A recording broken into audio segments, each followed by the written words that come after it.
We got a great big convoy up in Canada, and American truckers are joining with Canadian truckers protesting vaccine mandates. Get this, they're estimating 50,000 truckers. That sounds crazy to me. That can't be right. But they're saying it stretches nearly 50 miles, this trucker convoy in protest. And Trudeau, shaking in his boots, said, it's just a small fringe minority. Are you kidding? This is massive. This story is getting really, really big. So we're going to get into this. We got a bunch of other stories. Evangeline Lilly, star of Ant-Man and the Wasp, went down. She's a Hollywood celebrity, went to the DC anti-mandate protest, publicly endorsed the message, getting roasted. But wow, bravo. I'm really surprised to hear that someone out of Hollywood is doing the right thing. Which brings us to Dan Bongino. He's getting censored. His YouTube channel has been deleted. And we got Joe Rogan in the news again. And I think the story is escalated now to something totally different. The amount of hit pieces that just came out about Joe. I mean, we talk about him quite a bit. And it's always kind of like, oh, look at that. They're talking about Joe Rogan again. Now it's like CNN, The Verge, Independent. Outlets across the board are writing different crazy stories. They first tried going for the nuclear option. You know, we got a list of doctors. That didn't work. Now they're trying the Marvel Jericho missile method, if you're familiar with Iron Man. They're just layering all these different hit pieces. And it says something really interesting that I think is actually good news. Joe has set the news cycle. He controls it now. Every time they try and go after him for what someone else says, what one of his guests says, Joe owns the news cycle. And if they keep playing into this, they're done. The media is digging their own grave. So we'll get into all this stuff. Joining us today to talk about all of this is Kerry Sheffield. Do you want to introduce yourself? Hey, Tim. What camera do I look at? I'm that sorry. Okay. There's so many. Hey, everybody. I'm Kerry Sheffield. I am a senior policy analyst with the Independent Women's Forum. We believe that all issues are women's issues. We are not pigeonholed as women. And we believe in limited government. We believe in freedom. And we believe that people should be able to make their own choices about their lives. I mean, these are just basic American concepts. Oh, yeah. There's a really interesting story we might be able to get into about this app called Giggle. Have you heard about it? No. It's a female-only app that uses facial recognition to determine if you're female. And it's caused a huge uproar in the LGBTQ community because facial recognition doesn't care about what you identify as. So maybe we'll get into that later on, though. But that is very interesting. Yeah, it is. It will be interesting philosophically and scientifically. We have Seamus.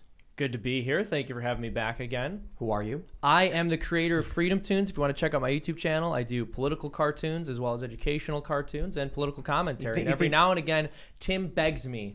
He says, Seamus, come onto my podcast.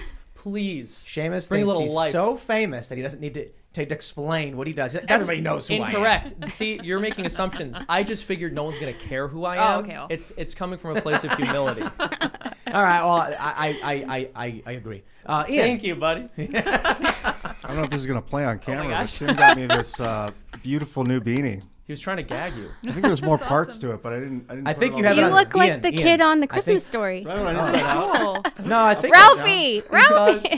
I'm a knight from the Middle Ages. Well, it also has Everyone. The glasses kind of I know. ruin it. They're fogging up. there's a beard you're supposed to Fine, attach kinda. to it. Oh, cool. Right.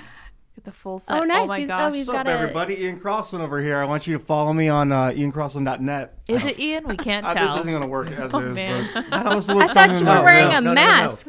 Thanks, Tim. That beard has a mouth hole. You're supposed to attach it to the hat. know. You should have. It's going well. You should have prepared for this. Yeah, that's my MO. Welcome. Wardrobe I'm prepared as malfunction. Hey, hi. Looking forward to the conversation. Let's get down and dirty. 50,000 truckers, man. That's Yeah, nuts. it's a lot. It's a It's lot. Is that of real? truckers. Let's Yeah. find out. Yeah, we're going to find out. I'm always happy when I have ladies on, especially ladies from the IWF. So we're going to have a great conversation today and we can get into it. Before we get started, head over to timcast.com. Become a member to help support all of the work we do here. We are principally funded by memberships. It is what makes everything operate. It employs our journalists. It allows this show to continue. And as a member, you'll get access to exclusive members-only segments of this podcast. We will have a special members-only segment for you guys up around 11 or so p.m. after the show. They're usually around a half an hour long. You don't want to miss them. They're good fun. We have a lot of really awesome people. And you could look back at the entire library with people like Andrew Torba and Steve Bannon and Alex Jones and Marjorie Taylor Greene. It's all really, really good fun. So help support our work over at timcast.com. But don't forget to smash that like button right now. Subscribe to this channel. Share the show with your friends. That's the marketing power of the grassroots effort. We can't compete with all these big companies, but if you guys just take 10 seconds to go copy, paste, boom. If everyone did that, we'd be crushing the mainstream media. But now let's get into that big story. This is from the Daily Mail. American truckers join Canada's Freedom Convoy, protesting vaccine mandate as rigs stretch for 45 miles. Trudeau plays it down and calls protesters a small fringe minority. Look at this. With 50,000 truckers driving from Vancouver, the Freedom Convoy 2022 is demanding that their government abolish vaccine passports. They say as many as 32,000, or about 20% of truckers, are not vaccinated. Now, there's so much craziness to this story. Aside from the fact this line is massive. GoFundMe, what do they raise? Like $5 million already? Is that it? Well, that's what I heard yesterday, that they had canceled a $5 million. Froze it. Froze it, okay. Yeah, I think they released it. Oh. This is big. It's amazing because we had that big DC protest, this past weekend. Robert Malone went on Joe Rogan's podcast and mentioned, we're going to go to DC and protest. Wasn't that big. Was not that big. I think Luke was down there and he said maybe 10, 20,000 people. And I was like, well, But now we're getting 50,000 truckers stretching 45 to 50 miles. It looks like GoFundMe's releasing 1 million of the 5 million for some reason, not all 5 million. I can't understand why they would even use GoFundMe. Yeah. No, I don't know why you would at this point. It's interesting because this article that we were all looking at points out that the longest convoy prior to that was 5 miles long. This is 45. What? Yes, and you have Justin Trudeau saying this is a small fringe protest because this is what they do anytime they want to turn public perception against the popular movement. They either claim it's not large or they ignore it. They do it at the March for Life every single year, which is part of why I went there this year to cover it, because there were tens of thousands of people there, but they always make it sound like it's a no-show event. How many people do you think were down there at the I couldn't estimate, but it was tens of thousands, definitely. Well, and it wasn't just in D.C. too. It's happening all over the country. Yeah, very true. Yeah. March state for capitals. Life? March for Life is national, yeah. Oh, yeah. Well, vaccine passports.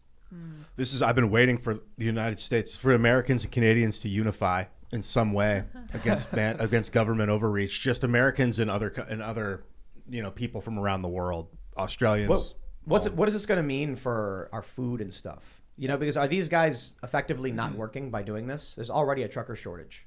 Yeah, exactly. I mean, I was sort of talking about this yesterday, but the idea that we could afford to lose 20% of our truckers across any border if the economy was doing well would be ludicrous. With things as bad as they are, it's insane to even have Justin Trudeau or any civil authority ignore this, pretend as if it's not a big deal, and try to force their demands onto the truckers. He either doesn't realize the leverage that they have, or more likely he realizes they do have leverage, but he doesn't care because he's not going to get hurt when the shelves aren't stocked. You are. What I don't get is, why are they targeting truckers specifically? Because most of your time you're alone in your cabin. Yeah. You're not, okay, maybe you're at the Flying J to pick up some snacks. Why not the motorists in the car, the four-wheelers? Agreed. Like, why truckers? The How people about none of for that? whom You know we what I mean? rely on. I don't understand that. And then I don't understand Omicron, I think, changed the calculus for everything.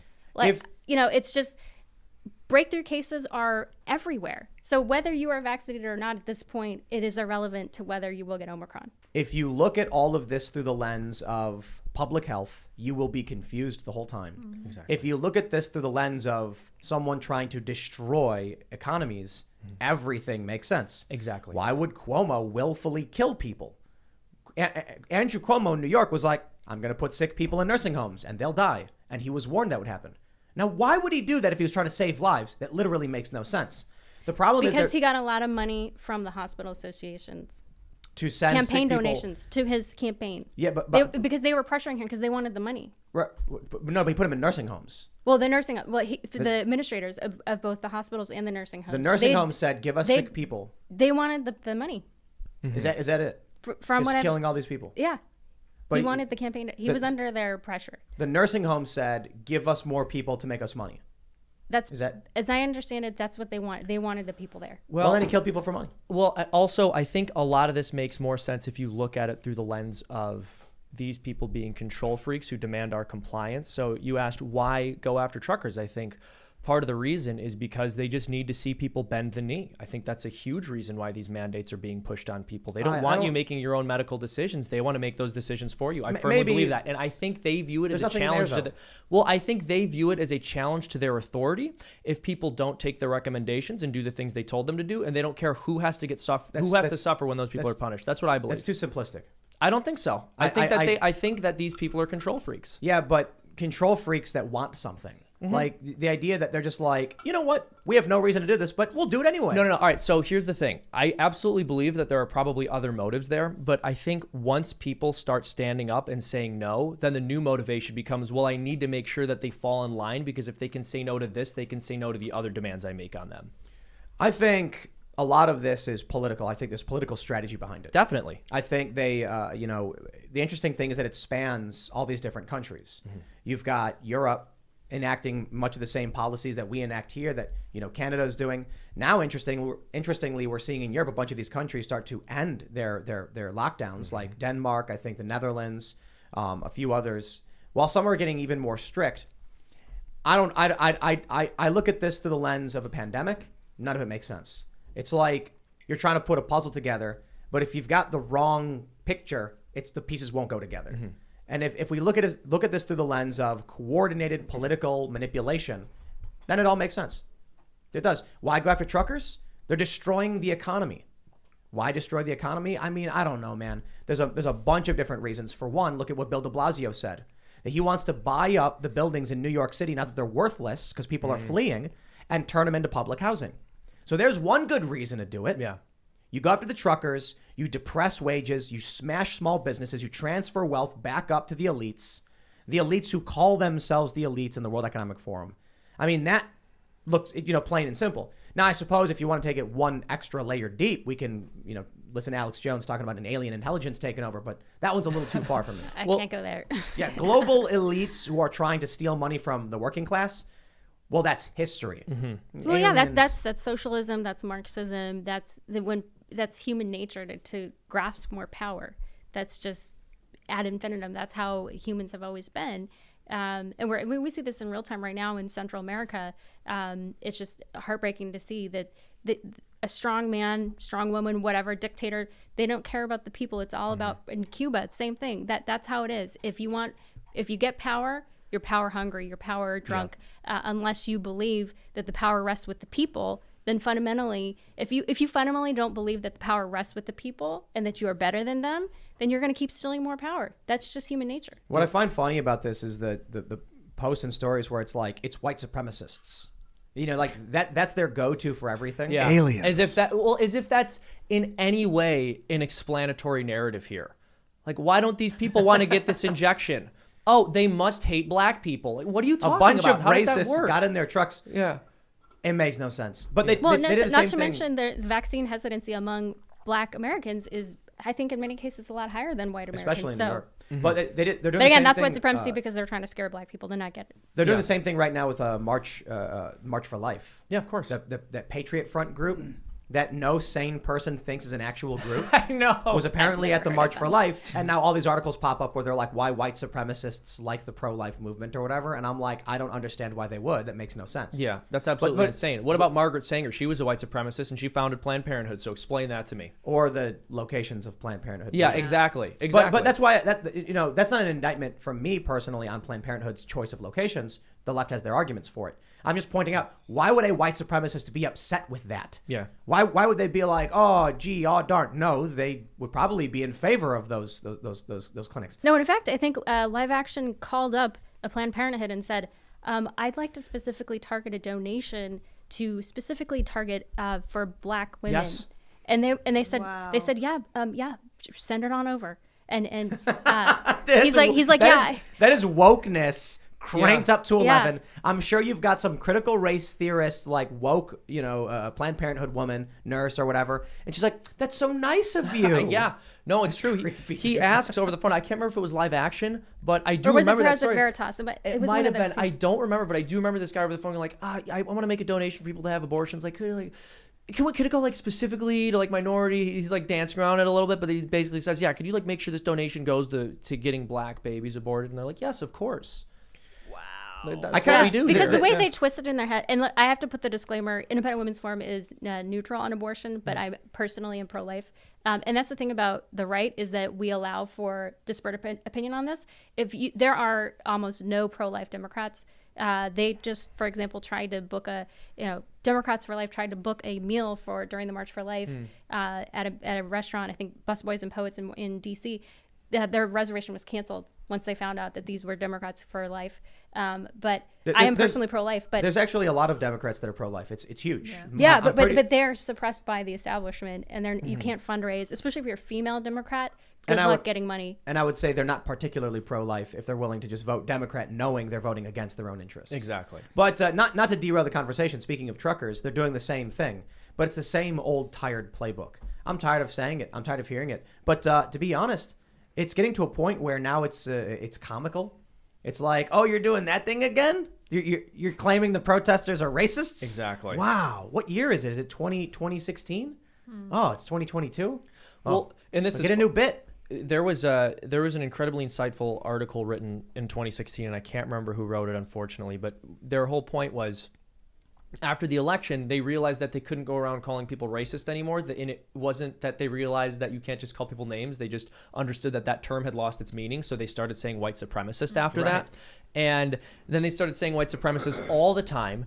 And now I think they've moved on to, they're really playing with using like incitement of violence as their new term. Or threat to democracy. Or threat to democracy. Yeah, but it's just the same way of saying a different way of saying the same thing, which is that you're disobedient. It's Chicken Little.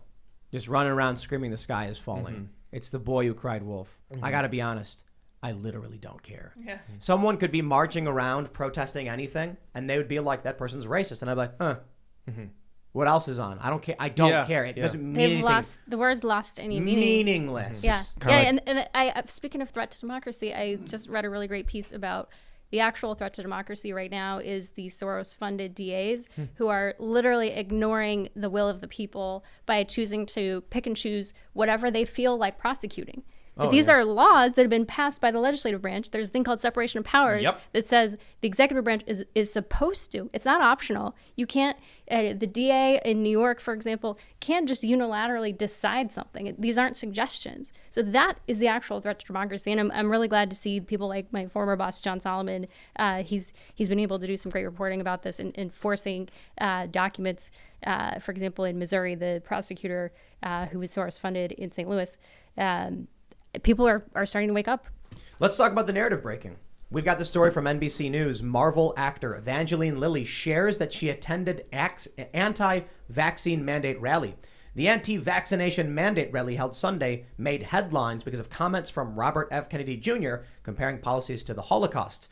And even after that, Evangeline Lilly was still willing to publicly come out and be like, yo, I was there because I believe in this. Evangeline Lilly, you rock. You are awesome. You did a great job in Ant-Man and Ant-Man and the Wasp. Big fan. And for you to come out now and stand up for what you believe in the face of this psychotic media, going after everybody, smearing people, lying about people, that is brave, that is principled. I respect it. And it shows for everybody else. You know, when Hollywood celebrities start coming out and saying, nah, that's good news. Yep. The narrative's broken. Yeah. Also, I mean, of course, Holocaust comparisons between the Holocaust and events where no one is being killed are so tired at this point that even pointing out that they're tired is tired. Yeah, people are losing their minds over it, but it's like everyone does it all the time. I mean, it happens way more often on the left, but it's so banal at this point. But good for her for standing up for the truth and being willing to say, yeah, I was at this mandate. These are my actual values. Because there are a lot of celebrities, I'm sure, who can see through this stuff. I have some faith that there are at least some of them who are capable of it, but they're just not saying anything. Yeah, it's the government jumped the shark. That's that idea from like a TV show, and the TV show's just gone too far. It's had too many new adoptions of little kids to whatever. It comes from Happy Days when I think they literally jumped a shark on a motorcycle, just trying to one up themselves over and over. It gets so far, they're like, well, the show's jumped the shark.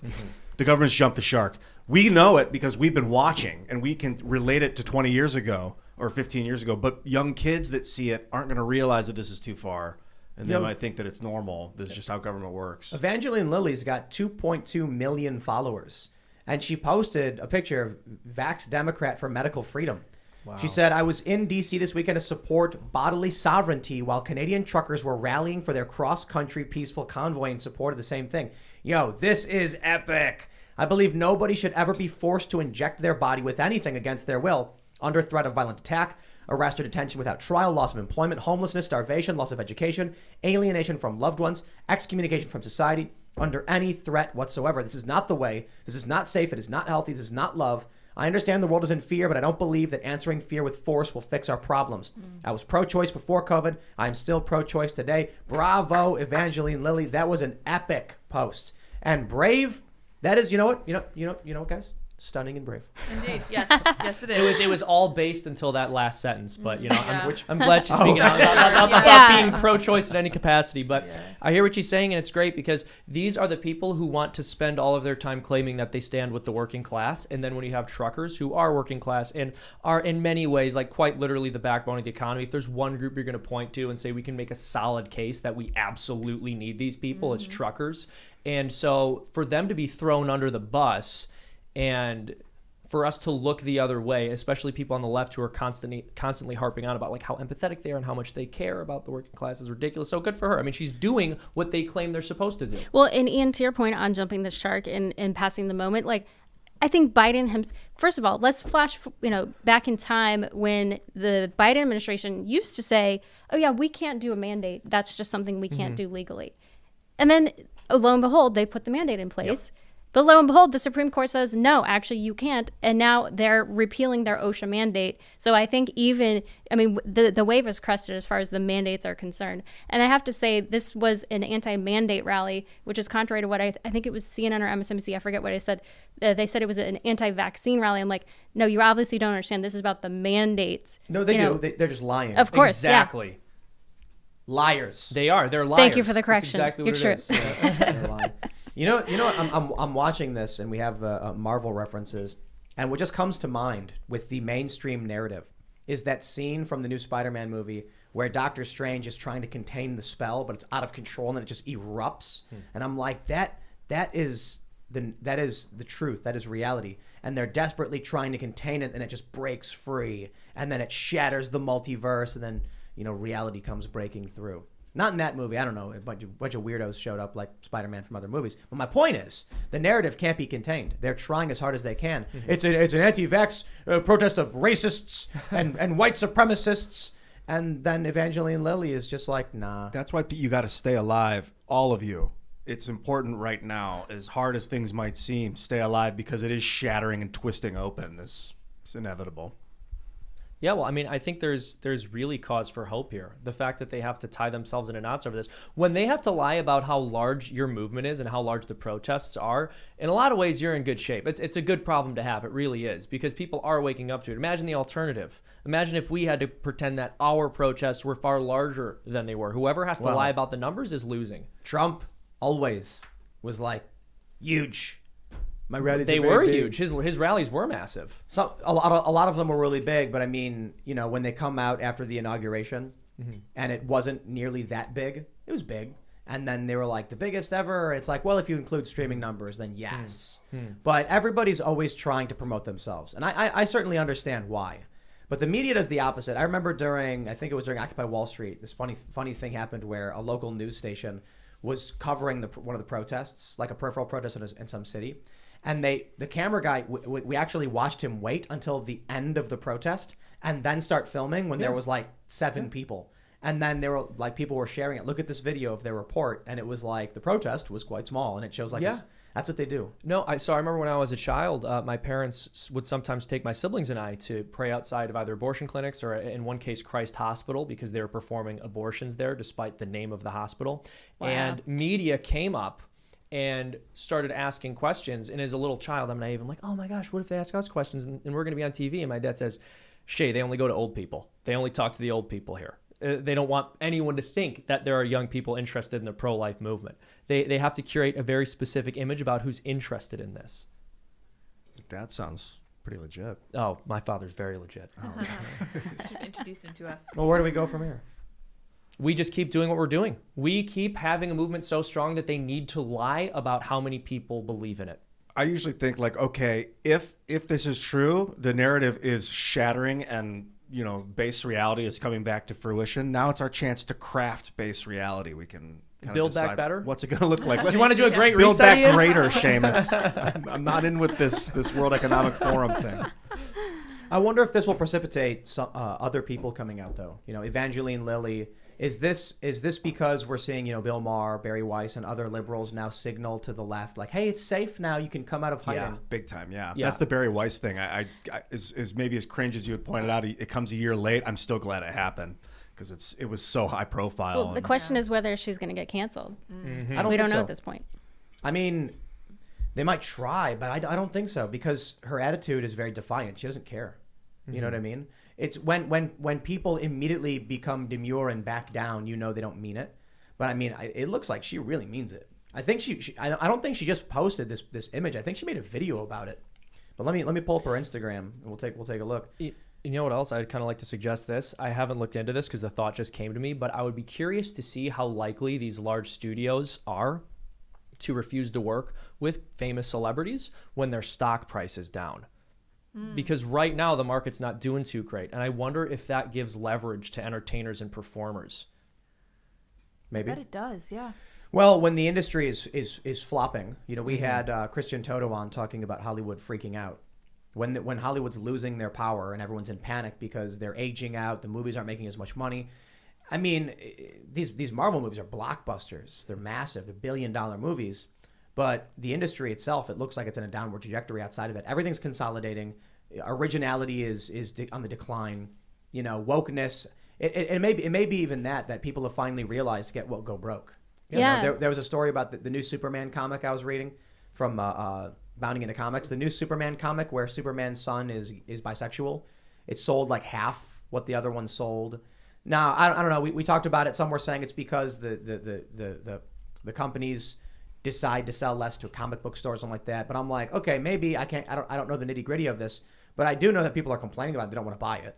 You know, if the fans don't like it, they don't buy it. So maybe that stuff's having an impact. And now people, Hollywood celebrities might just be like, it doesn't matter anymore because this whole narrative from the left is ineffective. It loses money. When you look at, and it could even be as simple as Joe Biden's approval rating. People look and they're like, Democrats are not popular and they're retiring en masse. I'm jumping ship before it's too late. Also, like you said earlier, Kerry, the Omicron changed the terrain. It basically changed the layout of what's going on with COVID. It's a less deadly, more contagious, or I don't even know. Is it endemic. more contagious? Yeah. It's endemic. It's endemic Yeah. now. It's more contagious. It's more mild. But to your point on Hollywood, The Chosen, and if y'all haven't seen The Chosen, you need to see The Chosen. It's free. You guys know about The Chosen? I've heard No, what good is it? things. Okay, so The Chosen is a serial video series about the life of Christ. And it was the most successful crowdfunded movie project ever. And it was just Christians who wanted to have the story of Jesus told. And that, you know, it's with acting and it's just very well done. It's incredible. The details, it's sort of like fan fiction, but it's actually, you know, based on the Bible, not making a bunch of stuff up. But they then, because the serial, like they released it basically like a TV series, they then decided to do a Christmas special in box office. And it actually, this past Christmas season, it just came out in box office. It actually, the opening weekend per theater shattered all the big Hollywood films, including they defeated on revenue per theater House of Gucci, which was like this, you know, huge money suck. So it was incredible, and that just shows. And I actually interviewed the executive producer of The Chosen. I said, "How did you guys slay the giant here? Like, how did you guys do this?" And they said, "Well, it's just the content." And I said, "Well, I'm sure now at this point, as you were so successful, you've been approached by big houses." And he said, "Yeah, but we're not going to surrender. We're not going to give that up because they're going to try to pervert what we want to preach, which is the gospel of Jesus, and they're giving it away for free." And their goal is to have it in the hands, I think, of 2 billion people. I mean, they've already had hundreds of millions of people have viewed this, so it's incredible. Yeah, good for them. We were sort of speaking about Hollywood and the fact that they're failing, and I think obviously a huge reason why new companies like this are becoming successful is because there's a niche in the market that needs to be filled. People don't want to be preached at, or ironically, even when they do want to be preached at, they at least want it to be entertaining. And I think there are obviously ways of spreading Christian morals and messages that don't come off as preaching, which are genuinely entertaining. Now, when it comes to whether traditional Hollywood is going to be able to turn this spiral around and climb back up, I think the answer is probably no. And the reason that I'm saying that, it's not just out of a sense of optimism here, and I could be wrong, but I don't think this is a group of people who on the individual level are interested in success. I believe because of their ideology, they see themselves as victims, and they're satisfied complaining about how corrupt the system is when they fail, so they don't need to get a taste of success. I think these are, when it comes to Hollywood, when it comes to the establishment left and the media, these are people who are only satisfied if someone else tells them they're worthy. So that's why they all just virtue signal to each other. But eventually that group becomes so broken and just brittle that they have no choice but to seek validation outside of that. Exactly. And so I think that's part of what we're seeing. Look, for Evangeline Lilly to come out and say this is amazing and it's glad to see it's happening among celebrities, who was there first is the question, Who are the people that were always standing up for people's rights, that always stood on principle, never backed down, never questioned it? Mm-hmm. I mean, those are the people of true principle. So I can certainly say thank you to everybody who's coming around being like, we were wrong about this. It's good to admit you were wrong. Or if you never spoke up about it, speaking up about it now, it's a good thing. Thank you for joining the fray. Mm-hmm. But I think it's important to keep that eye out. Some people are just looking for validation. And if they can't get it anymore because their side has gone nuts, they'll just pretend like they want validation from you. Mm-hmm. Or at least they do want it and they're desperate for any kind of adoration. Mm-hmm. People who don't know how to think for themselves. So they just say to you, tell me what to say, tell me what to think. Yeah, exactly. Yeah, I think we saw a little bit of that with Claire Lehman and Quillette, where they kind of insinuated their way into what was considered the ideological dark web, which was that right wing. Here, let me turn myself up a little bit. And they kind of told right wingers what they wanted to hear until there came an opportunity for them to be authoritarianism, and then they jumped. Oh yeah. Claire. For those unfamiliar with Quillette and Claire Lehman, I mean, this is a really good example of the inverse. This is a publication that claimed to be like the intellectual dark web outlet. Now, the founder is pro relocation camp for COVID patients and for the COVID suspects in Australia. The Quillette and the founder are opposing efforts to get critical race praxis out of schools, calling it censorship and anti-free speech. So they came in, they said, come, give us money. And then as soon as they had the opportunity, they just did that shift and they were like, actually, we were cultist authoritarians the whole time. So what's surprising to me is how many people I know still give Quillette money. Yeah. Like people who are following me on Twitter, or I'll see people tweet about it. And I'm just like, wow. There are people that, I've met and I'm like, how are you still involved in this organization that is outright pro critical race theory, that is outright supportive of relocation camps for people suspected of coming into contact with another person who may have had COVID, that they support and defend and lie to protect, police going to the homes of people and taking them without charge or trial to a camp? They're like, that's a good thing. What is it, Claire? And then Josh Zepps, I think, works for them too. Isn't it? I don't know if he works for them. He's a broadcaster with Australian Broadcasting. Yeah. Okay. Isn't it that they're basically under duress from their government? It'd be like living in Nazi Germany and having to be like, the Nazis are just fine. Wink, wink. Get me out of here. Wait, hang on. No. I've known Josh Zepps for a long time. He was from the left. So I'm shocked to know that. Okay, I didn't know this change about Quillette. So I would imagine that a lot of people are still giving them money because this is news to me. I didn't realize they had turned so sharply left. So if they're still getting money from people on the right, it's because they might not know the shift has happened. Because Josh Zepps, I mean, he's a nice person, but he is not a conservative in any sort of right sort of way. But I mean, so it's interesting, but because that must be a new recent thing. Because when I've worked with him, it was 2016, and he was the left guy. Well, Quillette was like.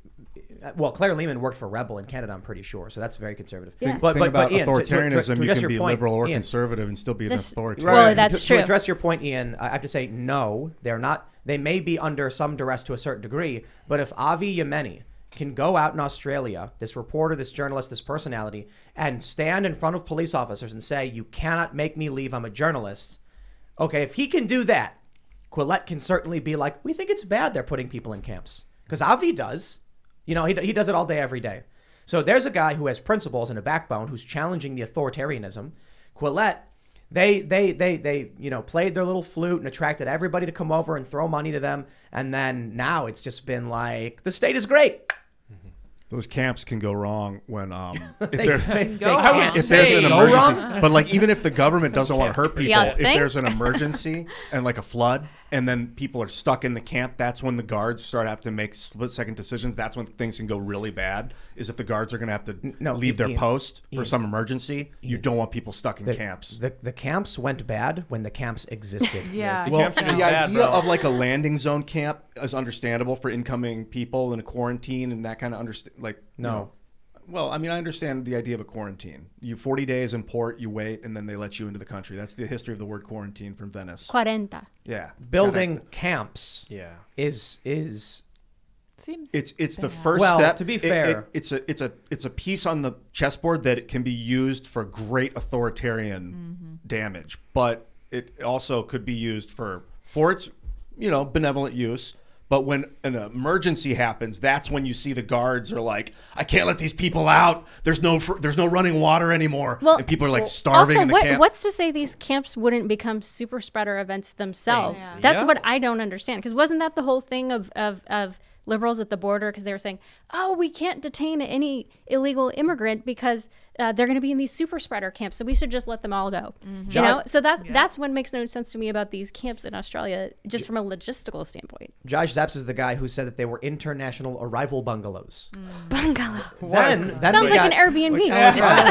and then Claire Lehman my is the gosh. one who took a bunch of these propaganda photos of Olympic athletes of hot babes, she called it. And she was like, look at all the hot babes in this relocation camp. Oh, my She didn't say God. relocation camp, but I did.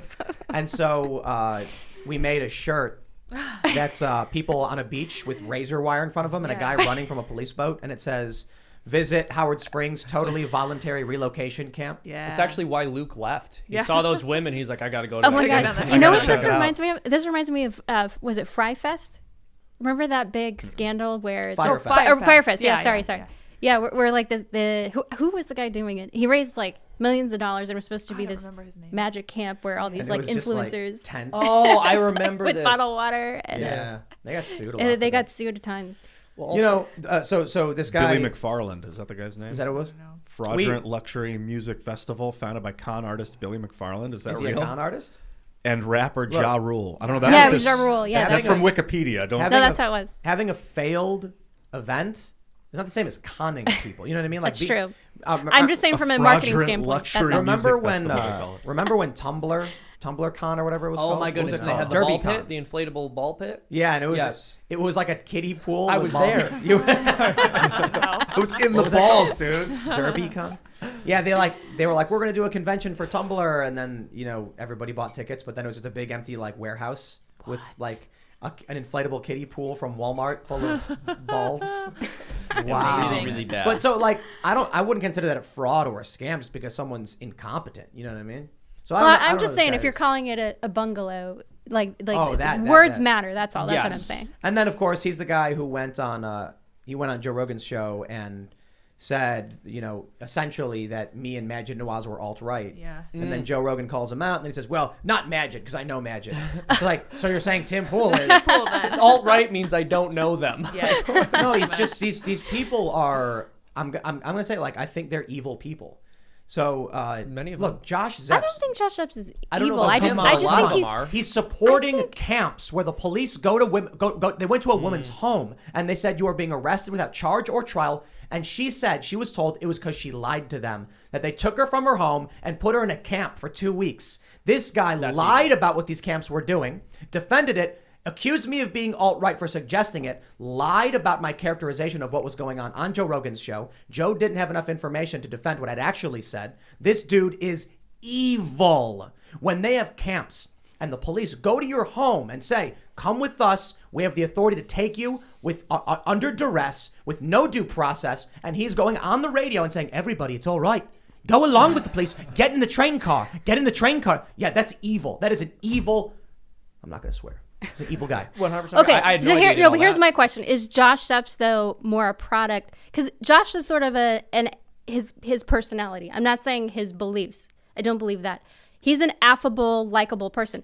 I think he's just doing this because the system is, telling him he has to do this in order to whatever. That's rich? hold on. No. That's In order that's to the banality of evil. well, yeah, no, literally that's what it I'm. is. Well, yeah, but that's what I'm saying. So is he? I guess it's all about intent. Is he intentionally evil or is he not? I don't think he's intentionally. Right, you could how say do that you- he's That's right. you could say he's kind, generous, and honest, and still evil. Like that can be true. Like let's be honest. Lex Luthor, right? A character in comic books often does try to save the world, but he doesn't care who he kills in the way. Doctor Doom for the same reason. I'm not saying that Josh Epps is on par with any of these supervillain characters, but when he comes out and he first, I'll be kind. When I somewhat hyperbolically said that these camps were concentration camps, as the Holocaust Museum defines it, that's a camp where you're taken without due process. That's literally how the Holocaust Museum defined it. So I'm not even, I'm somewhat trolling on Twitter, and I've admitted that. I'm just pushing buttons and posting silly nonsense. So he gets mad, and he's like, calling an international arrival bungalow a concentration camp is wrong. And then I'm like, okay, my response was, I was being a little hyperbolic, that I can accept, but come on, international rival bungalow? My point was, it's only a matter of time before they round up their own citizens and send them to the camp. And after that did happen, and I was proven right, he still lies about what I said. Quillette does everything in their power to mischaracterize my claims. When I said you had I think it was the premier of the Northern Territories. I don't know a whole lot about Australian politics, to be honest. I have a bunch of friends down there. I talk to them quite often. They tell me what's going on. So then I read news stories. He said that the people who live in these areas no longer had the right to leave their homes unless it was a medical emergency. That means you can't even leave your home for food. That's what I said. How did they characterize what I said? The state is depriving them of food. No, I said you can't even leave your home to get food. So if you're hungry, you got to wait. And then his response, but they're delivering food to their homes. I'm like, great. When the state locks you in your house like China did, like the Chinese Communist Party did, when they show up to your house and take you by vehicle to a camp, and you lie about what I said, you lie to defend it, and then you accuse me of being alt-right in an attempt to deflect the entire conversation. I'm sorry. There's no way you can argue that man is not an evil piece of garbage. Well, good for you for admitting that you spoke. You even said, okay, I was trolling, and he didn't have the courage to respond in any sort of gracious, or whatever. They mention, Tim even acknowledged that he was being facetious a bit or whatever. And I'm like, right, I'm not literally saying that they're, putting Australians in gas chambers. No, but they are concentrating them in camps. The Come Holocaust on, Museum let's just said. call a spade, man. Get over it. So I think it was I don't know. There's a Holocaust Museum website. I think it might be out of Illinois, and they said what makes a concentration camp different from a normal prison. They said when you are placed there without due process. And I'm like, okay, well, if that's their definition. But I wasn't even getting to that point. I was just saying, like, the historical and traditional definition was where people were being heavily concentrated, typically in a time of war or conflict. Yeah, in Nazi Germany, they weren't being gassed at the concentration camps in the beginning either. They were just concentrating people there. Well, some of them Just were. moving them but there. some of them not were, in the very beginning. Some of them were always They were work camps at first. Well, I think history we- will show, and is already showing, that Josh Epps is on the absolute wrong side of everything. He's on the wrong side of science. He's on the wrong side of policy. He's on the wrong side of economics.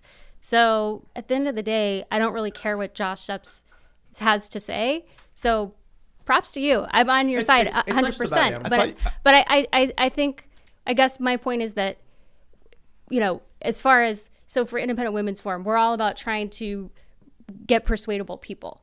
And so we try to be, as we like to say, happy warriors. We don't try to use language that is so hyperbolic that we're going to turn people off. But the problem is, in this day and age, when everyone is always about throwing bombs and trying to be the most outrageous, jumping the shark, how does something reasonable, how does it break through? Is that why we have to use the most extreme language to go after somebody like Josh Epps? Like that's what I find so upsetting, because I'm like, I don't want to call him an evil person. I think he's totally wrong, and I think he's just on the wrong side of everything. But like, at what point do we, turn people off by being so, hyperbolic? Well, That's what Josh was saying. This is the challenge. There's a line. And that line is, if someone's going around, murdering babies, for instance, like, do you just say, we don't think that's evil? We just disagree. Well, that is with it. evil. Yeah. Whoa. I agree. Whoa. I agree. That is evil. Yes. So But what I'm saying is there are good people. There are people who are good who believe in abortion, as in like to them, they don't understand why it's evil. So everyone who's gotten an abortion is an evil person? No, is that I what didn't you're say that, saying? But how about a guy who goes around and lies about what they're actually doing and tells you all of the truths and realities when you guys go out and say, here's what they're actually doing, and then someone goes on the radio and says, don't listen to them, they're lying, they're actually white supremacists. None of that happens. They're not selling body parts. That's all not true. Listen to my voice. Listen. Is it evil to go on the radio and tell millions of people that the truth is actually not true? If in order to so look, there have been a bunch of stories about Planned Parenthood and the selling of body parts, and we covered them on this show. But you go to some of these news websites, and they will outright tell you it never happened. Mm-hmm. Yeah. Is that evil? Is it evil? Might be ignorant. Well, so also I think Seamus, is it evil? Yeah, absolutely, it's evil. No, I agree. Planned Parenthood is evil. Yeah.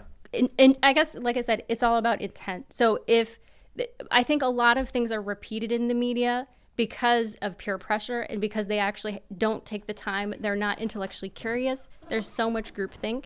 So I think there are a lot of people who might repeat something because they don't actually know that it's evil. So in that case, is the intent of them repeating a lie? I guess it's splitting hairs here, but I think it's important from just a messaging standpoint. Let me ask. So when Josh Zepps, when I said my point was that it's only a matter of time before they take Australian citizens and bring them there.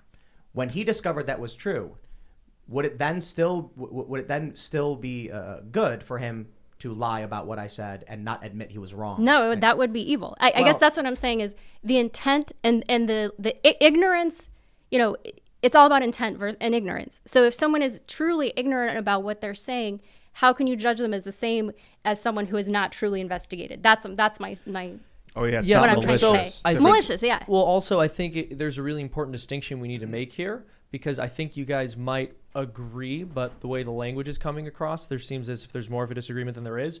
We can make a distinction between this person is evil and this action was evil. So we can say that a particular individual might not be morally culpable for engaging in an evil behavior because they didn't know better, but said behavior was still evil.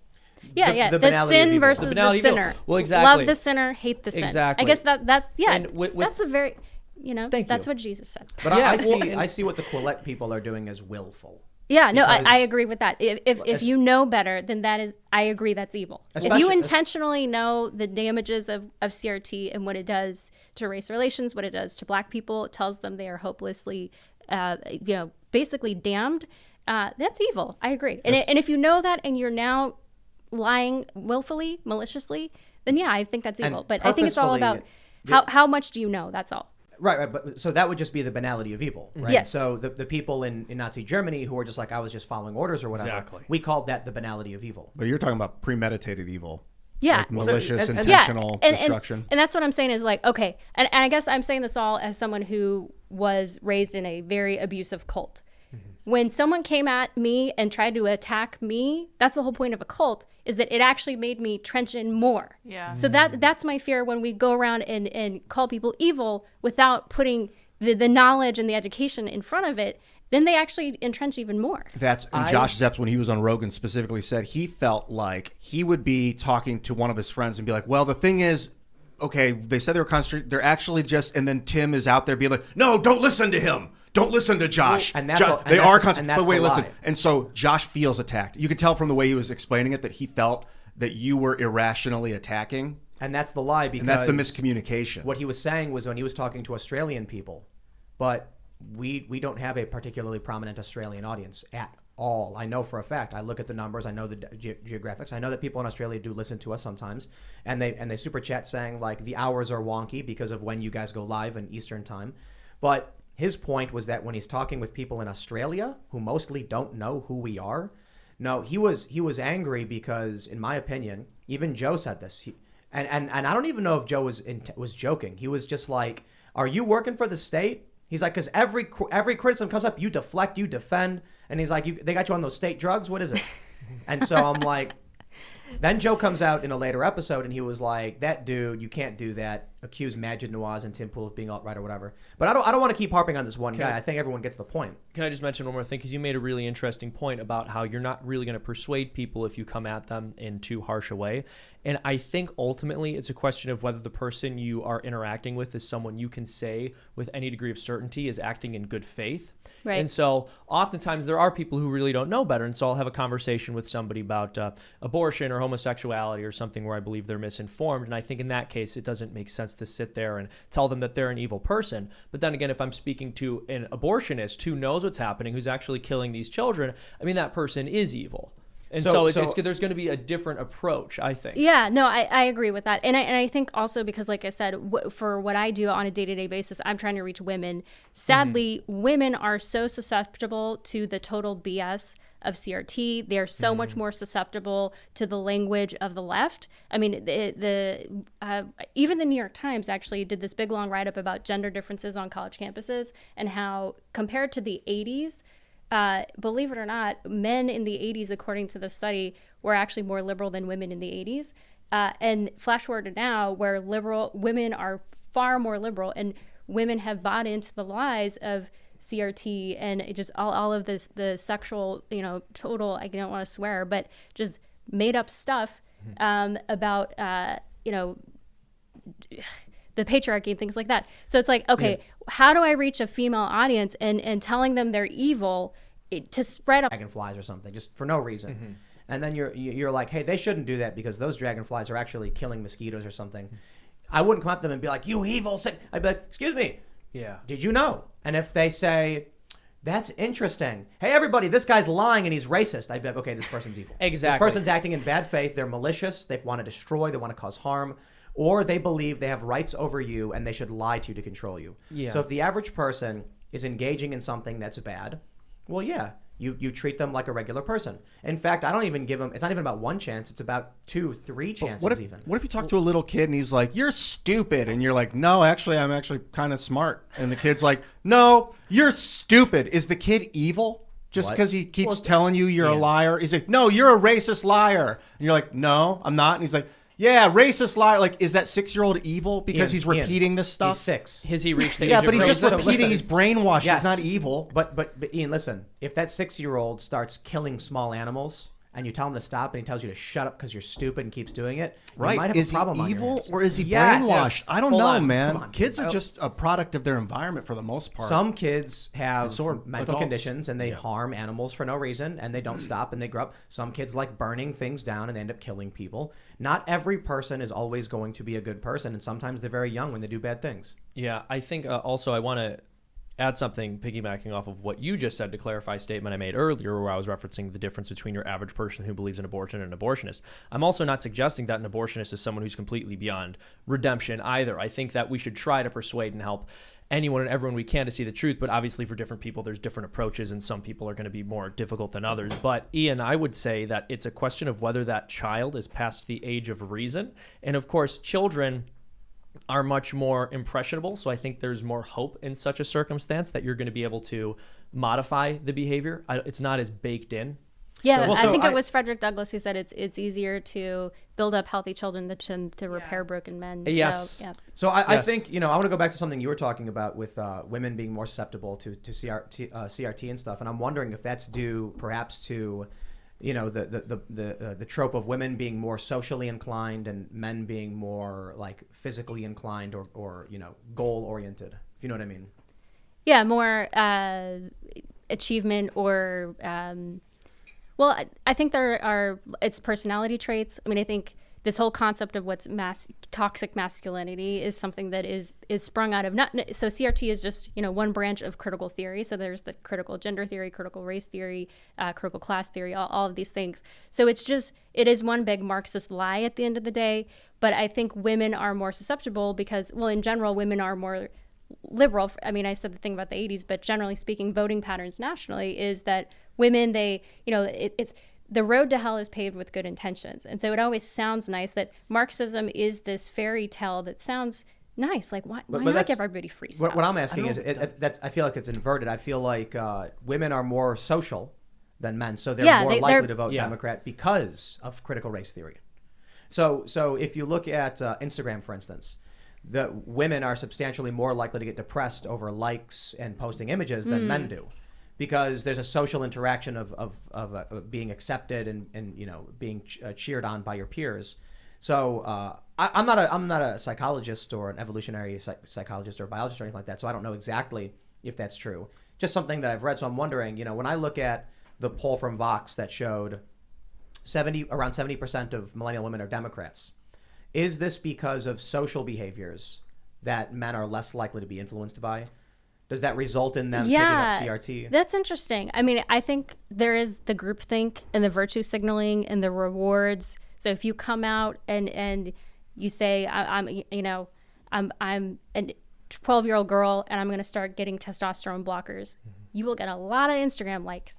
Yeah. You're going to be cheered, and it's and what if you are a 13-year-old girl and say, I was wrong about that and want to stop? You will be shunned. Yeah. Is there any evidence that show if women are more likely to fall into cults than men? Have you guys ever looked into that kind of thing? That is a good question. Well, what's interesting is that there were, within Mormonism, which we were talking about because my ancestors helped found it, polygamy. It's a thing. There were a lot I was more just about to mention that, females yeah. than males in polygamy. So, or More in females than Mormonism. males in Mormonism, just in general. Well, yeah, I think for sure in practicing Mormonism. I think that's the agreeableness. Jordan Peterson's big 5 personality traits. I think it's agreeableness would be the one that would make it people kind of just go along to get along. Yeah. Kind of thing. Well. And refuse to dissent. Dissent comes with a social cost. Right. So so the way the left and Marxism has taken over the cultural outputs of media, Hollywood, and academia, the rewards for dissension are minimizing every year. So that might be part of it for sure. Tim, I think you're onto something. I've found multiple articles. Women are more likely to be in cults than men. Makes sense. So this one is just from Steam It, so I'm not sure. It says it's from The Independent. I just pulled it up on Google. And it says women are more likely to attend traditional religious services and more vulnerable to joining cults. There's a bunch of other articles talking about the same thing. There was one about Nixium, which from the National Post that said women are more susceptible to joining cults. And there's another one from 2014 about Brazil, and they said majority of the people around the world in cults are women. The tribal life was probably just like a cult. You got your tribal chief, who's the cult leader, and then everybody else. And then in some like tribes, cultures, where the word comes from, they would like all share the child rearing together. Like all the men would have sex with all the women, and they would just, no one knew who the dad was. They would just all as a tribe raise the children. Very cult-like. It tends to be very ineffective, Very too. modern day cult-like, you would consider. That'd be a very weird polygamous cult. What were you going to say, Seamus? Well, I think another way of analyzing this and the political differences that we tend to see between men and women is it seems to be the case, and there are some smaller studies which have suggested this, but men are much more comfortable with hierarchy than women are. Women tend to be more comfortable in an egalitarian structure. That's what the New York Times article was saying as well. Interesting. Yeah. Okay. Yeah. And it makes sense. And so, there's a time and place for both because which obviously... is a very Marxist an idea, the egalitarian promise of Marxism, which is actually a lie because they have their elite party leaders who are by far the top of the hierarchy. No, exactly. And so I believe that there's obviously value in this, and I'm a firm believer in complementarianism and that men and women are different, and our strengths sort of complement one another's weaknesses and vice versa. There are good reasons in some circumstances to be skeptical of an authority structure. And so it's good that that is baked into a women generally in a way that's not baked into men, but also it is often the case where the authority structure is fine and you have to submit to it even if it hurts your ego. And in those cases, a more male way, so to speak, of thinking about the issue tends to be the better one. And it's really interesting that we can actually see how that affects people's voting patterns. Well, it's interesting you said that about the hierarchy with business, because I remember that's something that Jordan Peterson has said over and over, because women in business are always like, men always run business and it's all sexism. Why? There's the pay gap, which we know is mythological and it isn't real, but they repeat these lies because it makes them feel good, because there are fewer female CEOs, and they're always saying, well, we need to have a female way of doing business. But as Jordan Peterson says, okay, if there was an actual female way to do business versus male way, the market would reward this. Like if there was a non-hierarchical way to do business successfully, the market would reward it, but it doesn't, because it's not true. Yeah. Who is James Damore? He was Google. Yeah, Google Google, employee. yeah. And he actually wrote, we should change the way we do business here to accommodate women. They called him sexist for it. The weirdest thing to me is that here's a guy who's saying, I recognize that women, are in a patriarchy and we should be more accommodating to them. And they were like, burn the witch. Or the warlock in this instance. Warlock, yeah, the wizard. No, but I mean, he was saying like women work better in different environments than men, so why don't we do this, that, or otherwise? And they were like, it was a white supremacist, alt-right racist, and it's just like, so when they agree with you, they're racist. When they disagree with you, they're racist. Sure. It's like a moth being drawn to the fire. They're like, come moths, come to the flame. And then when they get too close, they're like, you did exactly what we wanted you to do. Yeah, it was a trick. You the whole spouted time. our Well, rhetoric. and then Well, also, if there was a real pay gap, there would be no men ever hired. Like, if you could get the same quality, same caliber, same credentialing of a female worker for whatever, 25% less, hell, y'all would be unemployed. Except that argument assumes men and women have equal capabilities. So I always thought that was interesting because there's a video by this guy Maddox. You ever see it? The truth about the wage gap or whatever. He made it a long time ago. It's actually really well done. And he's like, want to know one simple reason why there's no such thing as a pay gap? Because if there was, no company would ever hire men, unless you had to pay the same, but men were better at the job. Mm-hmm. Then they would only hire men. Exactly. Yeah. Well, it's so sad, too, that there are people who want to deny the reality of these differences because the world is so beautiful in so many ways. And one of the things that makes it so beautiful is the contrast between men and women. And if we deny that which makes us weaker when we're apart, we're also foregoing that which makes us stronger when we come together, or at least acknowledging that. Men and women really need each other. But when you want to have this sort of strange, flat, egalitarian Marxist style thinking surrounding gender, you lose all that. There isn't any such thing as a trait which is more prevalent or common among men. You wouldn't refer to like the masculine virtues or feminine virtues or anything like that. Yeah, because that's like sad. Celine Dion, she creates a genderless line of baby clothes because gender is just a construct, and Which is so crazy. I went through a really codependent, kind of long-term relationship, about 6 years. So I came out of it, pendulum swung the other way, and I was like, I want to be in a relationship where we're equal, where we're both powerful, alpha, we're both, equal means the same. And so I tried to go that route, and it didn't work. Men and women aren't the same. No. We're very different. Yeah. And sometimes I think women are not equipped to play a support role. It's not that the man can't play a support role, but man, women are good at it. I don't know if that's a generalization. Like but the man is the tank and the woman is the healer. Yes. Well, and it's also, again, this D&D is fans will. all very shout out to WoW. This is all very biblical, so it's going to be very offensive to people. But yeah, there's just a natural law structure to things where women do look to men for leadership, and women are miserable when they're with men who won't step up and take that role. They don't enjoy that. They don't. Sounding like Jordan Peterson. I know. It's unbelievable. Here's the thing that people don't understand about men and women. It's like they look for men to be leaders. Keep going. that's great. It's like, here's the thing. Here's the thing. Can you identify as Jordan Peterson? Can I get do your right autograph? now. Yeah, you can get my autograph. Yeah, absolutely. Ladies and gentlemen, as long as Seamus does identify as Dr. Jordan Peterson, then I can write down that we had him on the show. It's true. Yeah. Well, the thing is, whenever you have one of those relationships where the guy's like, she's the boss, I feel so bad for both of them. For both of them. No one's happy with that arrangement. No one's happy with that arrangement. There might be a Because situation she's where like, that why works, won't right? he just step up and Well, do the things? Hold on, Seamus. What you look at lions, right?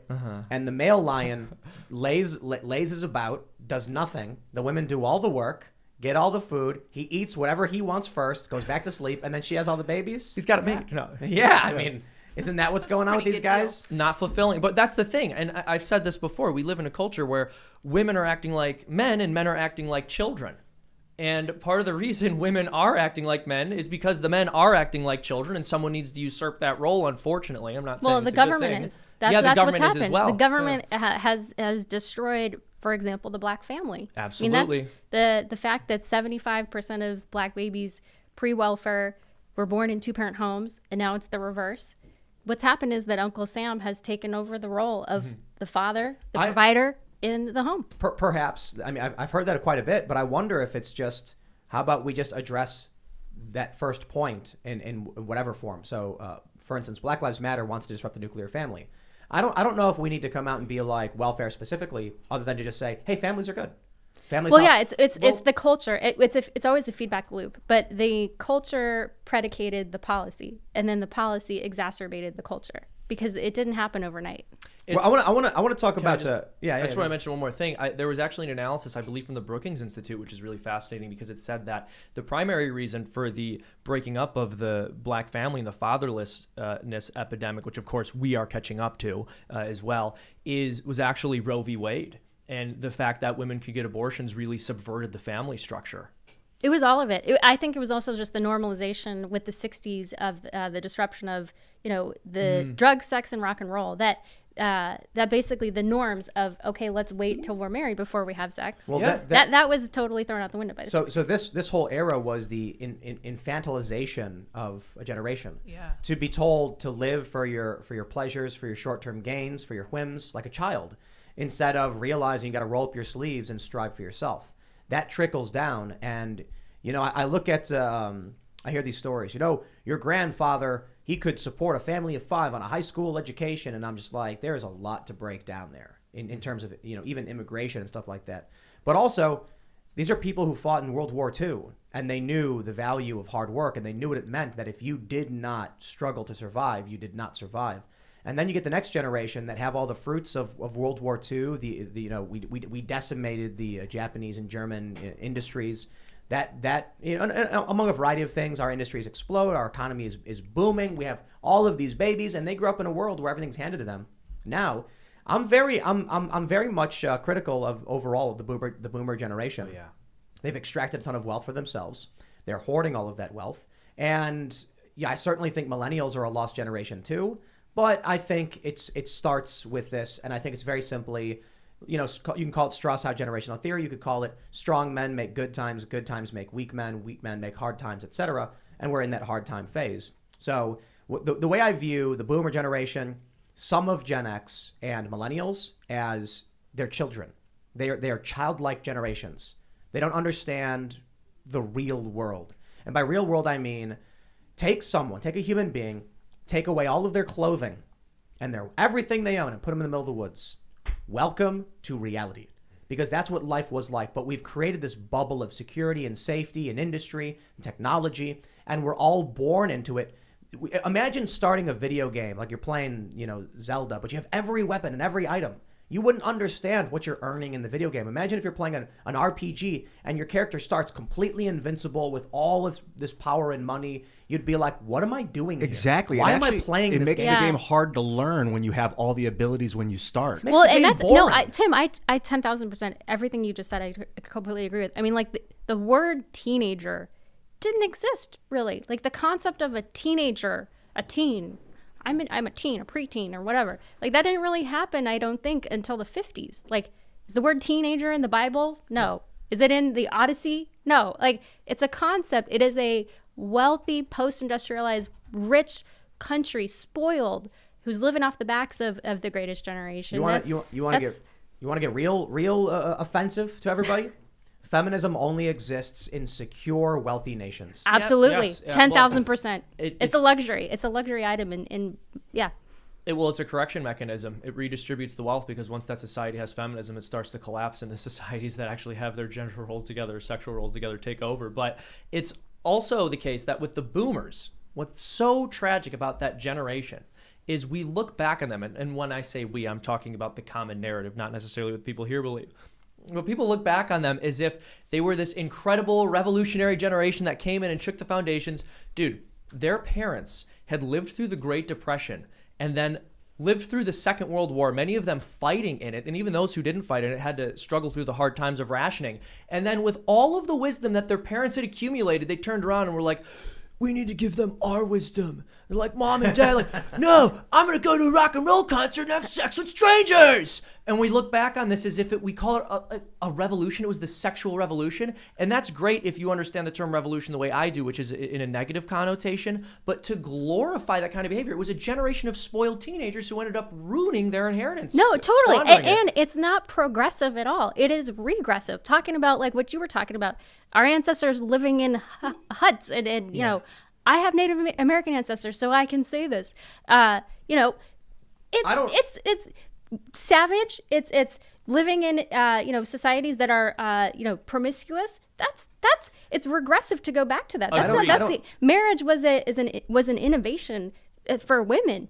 I'm not as negative on feminism as you are, Seamus. You know, No one is. So when I say, getting offensive, I think it's a fact that if you look across the world at all of these countries, the countries that are least secure, it's very difficult for women to have rights, to have power, because war, conflict, aggression. But I think we need a healthy balance. I certainly think there's been instances of men controlling too much and women being less involved. But now we're going the other way, where our society is becoming overtly feminine. I think there needs to be a happy medium of a matriarch and a patriarchal kind of approach to things, like a mother and a father. There's a meme where someone's like, he's standing on a cliff and he says, a company board should have a man and a woman, and everyone's like, yay. And then he goes, a child should have a mother and a father, and they're like, boo. But I'm like, no, I think that it scales, and there is a benefit to a masculine and a feminine view. And if it skews too much in one direction, you get authoritarianism in different ways. Yeah, I would say, and this is part of why I still disregard feminism, even though I absolutely agree that in many parts of the world, women are treated like dirt, and also throughout history, men have not always treated women well. Obviously, humans are a fallen species.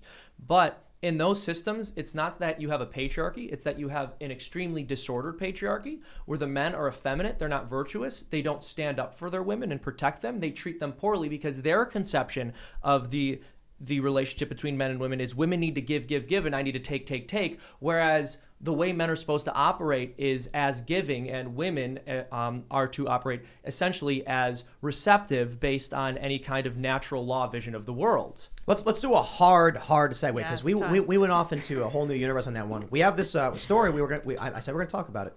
We got this from CNN. Scientists slam Joe Rogan's podcast episode with Jordan Peterson as absurd and dangerous. Absurd. What are they talking about? It was the greatest podcast ever. I was listening to some of it. I'm saving it because I'm going on a trip this weekend, so I was like, I want to be able to listen to the full 4 hours. But Jordan Peterson really does say absurd. He kind of just like absurd. But anyway, that's neither here nor there. This segment is not about CNN complaining about Joe Rogan's podcast. It's about Joe Rogan's basically the New York Times. I've talked about this before, setting the news cycle. What is the story we should be talking about? The New York Times, above the fold, front page news story, Ukraine invasion, Russia goes.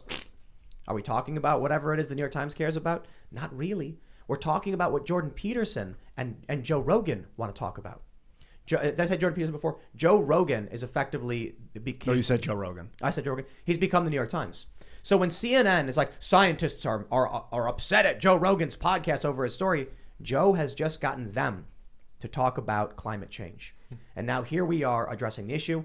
Joe Rogan's been in the news cycle nonstop for months over the guests he's been having, and it's with increasing frequency. Check this out. First, you have CNN. Joe Rogan and Jordan Peterson. We have The Verge. Spotify can't afford to lose Joe Rogan. Now it's not even about Neil Young anymore. It's just about him. We have this from The Independent. What is this one? Joe Rogan podcast guest claims pandemic is just a money grab and they're trying to kill us once again. And it's Jordan Peterson. So what I see here is, look, man, we're effectively becoming the Joe Rogan Review podcast by going to talk about this. But to be honest, we were the CNN Review podcast before that. We criticize the media, we criticize the mainstream press and the media lies, and now that Joe is basically taking over, dictation of the news cycle, it is becoming prominent. It is becoming common to discuss the ideas that he's talking about. In fact, so prominent, I believe, I could be wrong, but I believe the 13th biggest podcast in the U.S. is the Joe Rogan Experience Review. Whoa. Yeah. It's like some guys talking about what Joe Rogan talked about. Wow. Yeah. Is he the number one? Joe Rogan isn't on iTunes anymore. Oh yeah, Spotify. So of course he's number one on Spotify. Right. Never moving. But on iTunes, I think it's number 13 is the Joe Rogan Review podcast. So this is so interesting to me, and watching the mainstream media try to slam podcasts as like this huge source of mis and disinformation is really intriguing to me, because it looks like they're starting to wake up to the fact that Joe Rogan is in fact calling the shots. Like you were saying, he is in fact controlling the narrative. He's making them talk about this one thing that he wants to talk about. And whether they realize it or not, they're very much responding to exactly what he's doing, which if he were a very clever person, I'm sure he could use exactly to his advantage. And you're right, I do think that should give us a lot of hope as far as the right is concerned. I think that this means that the media is kind of starting to pay attention to the right, starting to hopefully perhaps maybe cater to the right. right. Not that we really necessarily want them to, but it's definitely a factor, and things are definitely shifting. So perhaps the tide is turning. I was right real quick just to pull it Oh, up. yeah. I've got the iTunes top charts. Joe Rogan Experience Review Podcast, number 13. Right below And Ben Father Mike Shapiro. Schmitz is still top 10 with the Bible in a year. He was the number one Wow, podcast. look at He was that. the number Yeah. one podcast for a He's while. father. What a waste. I hate He is so attractive. But that is exactly priests. There are so many. Look, the priesthood is not just for men who are not attractive. If you are an attractive young man, do not think your vocation would be a waste. Can you be a female priest? No, that's a priestess. We don't have those. Yeah. Priestess. Yeah. Think The Catholicism Catholic needs more Church doesn't have priestesses? This is No. cool because I don't think Rogan I don't consider him on the right at all, and by any means, the dude wants like universal basic income. He's super like kind of left libertarian. But anything that's not far left these days, people are like it's right because they're trying to Yeah, centralize I think the far like left. Joe Rogan, I think of him as independent. Like I Yeah, really yeah. do. And yes, anything that is not Marxist is right wing. Yeah, But I just think of him as independent. I've mentioned this before, but when on my first day of college, or at the very least, it was the first class I ever took at college. I was at a local community college, and this was in 2013, and my art teacher recommended the Joe Rogan Experience.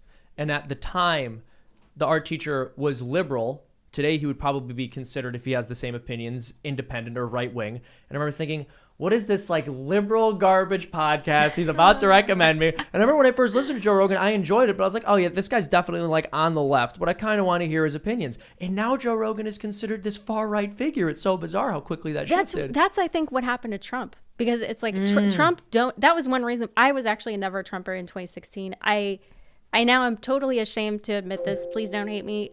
I was living in New York, so the vote didn't matter. I wrote in Ben Sass. I totally regret my 2016 vote, but I was a never Trumper till the end. But then in 2020, I proudly voted for Trump. But one of the reasons why I was a never Trumper was that I thought that Trump wasn't a conservative. I was like, this guy donated to Hillary Clinton. He has no track record that I can look to suggest that he would do anything that's conservative. But I think just by how insanely Marxist the Democrat Party had become, that's who he was, an independent person, and he donated to both sides. But I think I was unwilling to break my perception and my bigotry toward this notion of someone had to have this label as conservative or liberal. So I was just looking at the podcast charts. Someone had commented on one of my podcasts, and they said, I referred to Democrats as city, urban, liberal types. And City, urban, liberal types. That's cult.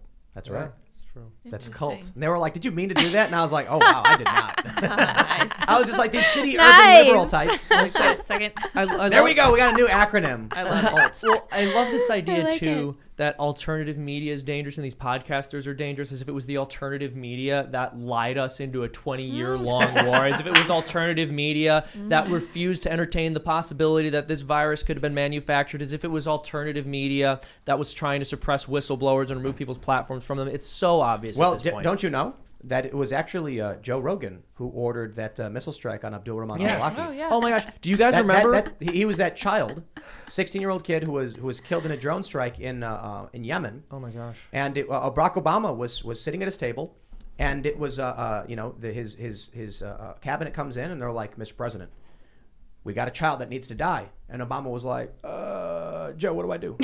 And then Joe was like, look, man, you got to bomb this kid, dude. And then they smoked some DMT.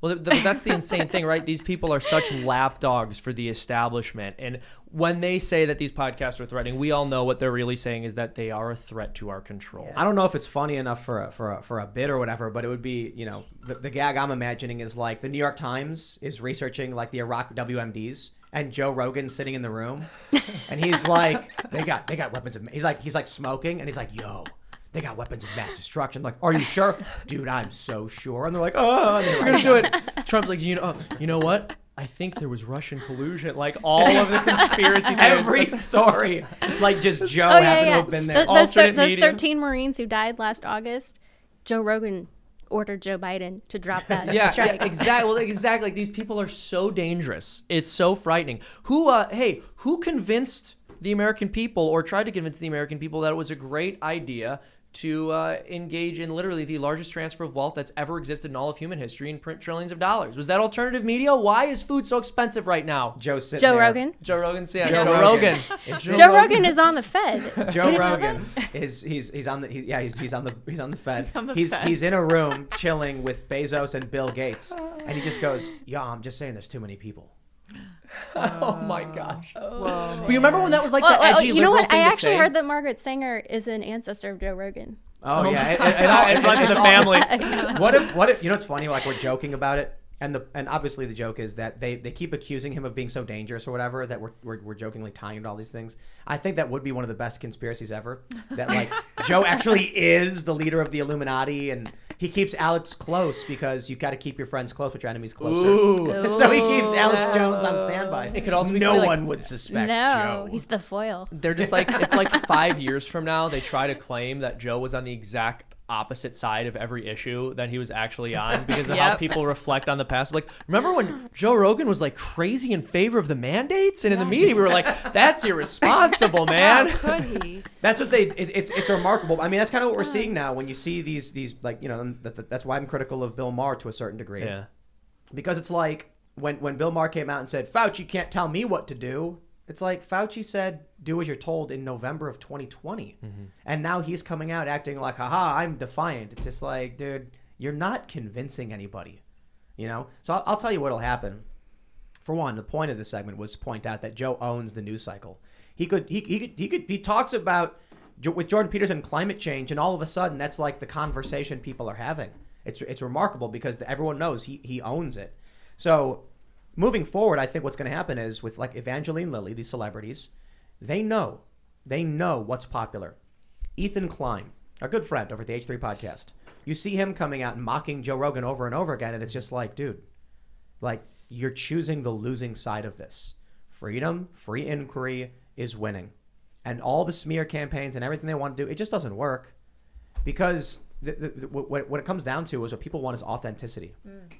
The people who listen to Joe know he's not a scientist. They know he's not a doctor. Yeah. They know he's not the smartest guy in the world. And you can look at the comments and they're just like, he's just a guy. and that's what it was with Vice. In the late 2000s, in the early 2010s, Vice was authentic. You gotta, the way it was described is that Vice was like if your bar buddy went to Afghanistan and they'd be talking to you like a friend about what they experienced and telling a story, as opposed to a guy in a suit being like, let me tell you as the authority. Mm-hmm. So that's what Joe's embodied. Regular dude having conversations with a bunch of crazy people, asking questions. And I got to be honest, Joe's not even particularly adversarial. He's not, yeah. Like when he had Josh Zeps on, we I ranted about him quite a bit, who insinuated I was all right. Joe defended me, but still rather passively. And then he tweeted when people started making fun of him over his myocarditis segment with Josh Zeps. He said, "I love the guy and I'm glad he was able to show me," or whatever. He's still not particularly adversarial. So it's I will say it's absurd to me that the media is going after him so hard when Joe had Sanjay Gupta on and defended Sanjay after the fact. When Sanjay wrote an article saying I was scared Joe Rogan was going to jump the table and throttle my neck, when I brought that up, Joe was like, "Come on, he's just trying to be funny." And I'm like, okay, sure, but I wouldn't give him the benefit of the doubt. I think he genuinely was scared. I mean, the dude admitted he never had a 3-hour conversation with another human being. That's crazy. Yeah, That's crazy. How is that I think- possible? I've been Does to. he have a wife? Right? Has He's he gone married. has he gone to school? I think he meant like a one-on-one interview. Oh, interview. I think that was what he was Maybe, yeah. implying. But hold on. Benefit of the doubt here, yeah. But again. I've probably thousands upon thousands of times I've had 3-hour conversations with tons of different people. From You have. I know yeah. outside of this show. Not Sanjay. Like when it's not normal though. Most people don't do that. Oh, come on, I dude. feel like it is normal. To have a 3-hour three-hour conversation, I think that's pretty one-on-one. normal. Yeah, that's pretty normal. Dude, yeah. I'd be at my friend's house on All the like, people here, if everyone's like, it's totally normal, you so guys. It's normal. totally normal. Well, so do you think We're all Straw poll. talkers. We're all people I who think it's talk. normal. It's part of We're our in an job. echo chamber. Hold on. Carrie thinks it's normal. Seamus Yes. thinks it's normal. I think it's completely Lydia? normal. I don't even talk that much. I think it's normal. Ian, do you don't think it's normal? No. But hold on, like, we come from very different backgrounds, all of us here. Yeah. So it may not be a great sampling, but my story is I'd be hanging out at my friend's house, you know, on like a Saturday evening or whatever, it would be me and like one or two other people, and we would talk for like 5 or 6 hours while like, you know, some music was playing in the background. Right, but you're not listening the whole time. Like people will No, we were chat, all and then talking. they'll be like, "Huh," or like you zone out, and you'll be like looking at something while they're talking, or like there'll be times when no one's. No, they're no. going at it Ian, straight, listening to each other for 3 hours. You are making up what I just said, Well, interpreting it. You're saying I'm for 5 hours. We're literally sitting you in hung this out with a group backyard. of friends. It's A different. group of friends had 2 or 3 people. Yeah, we're but sitting in the backyard and we were talking about space and time and aliens, and we would just talk for hours. I used to do that absolutely. too. Yeah. Taco Bell. We'd Oh, sit there for yeah, 4 yeah. hours. Yeah. Free refills. At my friend's Heck place, yeah. I would go to Wendy's and I would buy like $30 worth of Wendy's and just get back. That was back when they had a dollar menu, so I get like 20 something burgers. 49-cent Inflation. hard Yeah. taco. Joe Yeah. Rogan and that inflation. Right. Damn. Yeah, This is- exactly. I This couldn't is believe he did 17 years ago, and we'd be sitting there on my friend's couch, and it would be me and maybe one other person, and we would just be like, I remember having conversations about how what time is, and we're talking about gravity, just having the exact same kind of conversations that Joe would be having. Yeah. That was normal for me, and politics too. Yeah. I'd be talking about all this stuff. So for me, when he mentioned, like, I've never even had a conversation this long, I'm like, at some point in your life, at least once, you've never done that? I mentioned this at home. I think it was last night, and I was like, this blew my mind. I could not believe that he hadn't had a conversation that long. But to get back to your point, I think that Joe Rogan and the Joe Rogan fight really highlights the difference between the elite and just a regular person. And the elite think that we need them to tell us what to do, and all we want is someone who's genuine, and they can't get it through their heads. They do not understand that, and the fight will never end. Because And that is the actual threat to democracy. That is Right. what the elite mindset is, the actual threat to democracy. Joe Rogan is the people. Yeah. He's the opposite Vox of the threat to populi, democracy. 100%. Like that's what I am so angry about, you know, the Washington Post motto, democracy dies in dark. Like that is the most disgusting, that's an evil motto, Well, because hold- it is check it so out, check it it out. is so like think about every what they article do. they produced, that they just did a big hit job on the Independent Women's Forum, which was full of lies, and I'm like, you actually, this elite institution, which had a very storied history, has become so corrupt that their claims, again, words don't matter. Yeah. If you're throwing that phrase around, you actually don't know what it means. Look It's at- the people. Look at what the Washington Post does, what they say and what they do. They say, democracy dies in darkness. We need more darkness. Yeah. Yeah, exactly. Bingo. That's what they're I doing. was gonna Yeah. say they did a hit piece on you. They did a hit piece on a 16-year-old boy for no reason. That wasn't even newsworthy. Yeah, it wasn't even a story. What It's was that all insane. about? The Covington Nick kids. Sandman. Oh yeah. Well, Those- he got his due. We didn't get our payout. Yeah, come on, man. Unfortunately. Are you Well, guys I've showing already them? gotten that. It's like having the Washington Post write about you is like slipping outside of a fancy restaurant. You're just like hoping, you're like, all right, this might be able to turn into a lawsuit for me. Did they go too far? Are you guys considering suing them? If we were, I couldn't tell you, but they basically went after an organization we have. So we have a membership group called the Independent Women's Network, and our policy director Hadley wrote it was a form letter, like just a suggestion of a letter you could write to your kid, your school, the kids, if they're being forced to wear masks. Very polite letter, just kind of ideas on what to include in the letter. And the Washington Post takes it. And they infiltrated our group. Someone bought a fake membership and leaked it to the Washington Post, and they're like, this evil Coke back group, because we get some money. I can't disclose how much, but we do get some money from the Coke Network. But we get money from a lot of other organizations. But they put it on the front page, and they're like, they're trying to spread misinformation and basically encourage extremism and violence at school boards, and encourage people to be riled up and tell moms to be, demonic. And I'm obviously, using flourish words, but that's basically what they were saying because of this very polite form letter. And actually the letter itself included studies that explicitly, very well-regarded studies about the efficacy and the problems with masks. The story didn't even address any of the studies. All they did was their hyperbole, and just it was really upsetting, but not surprising. Well, yeah, they usually will address the mandate and not the actual medical substance. science. Yeah. No, but to the point earlier we were talking about threat to democracy. So I wrote the piece recently for the New York Post, and I was looking at research about just how bigoted liberals are. So there was a study, a poll looking at, I looked at many polls, but this one looked at college campuses and how bigoted Republican students were versus Democrat students. It found that 30% of Democrats and only 7% of Republicans said they would not work for someone who voted differently from them. And also this polling was done by Axios and Generation Lab, which are not right-wing organizations. And they also said that only 5% of Republican college students said they wouldn't befriend someone from the opposite party versus 37% of Democrats. And then Republicans, 71% of Democrats said they would not date someone who was a Republican versus 31%. They Oh, won't you're date sad? us. That's so sad. Oh man, that's horrible. I think. Well, it's also interesting. They're bigoted in other ways too. There was a study which showed that white liberals were likely to dumb down their language when talking to black people, and white Yeah, the Yale conservatives were study. not. Yeah. That was really revealing.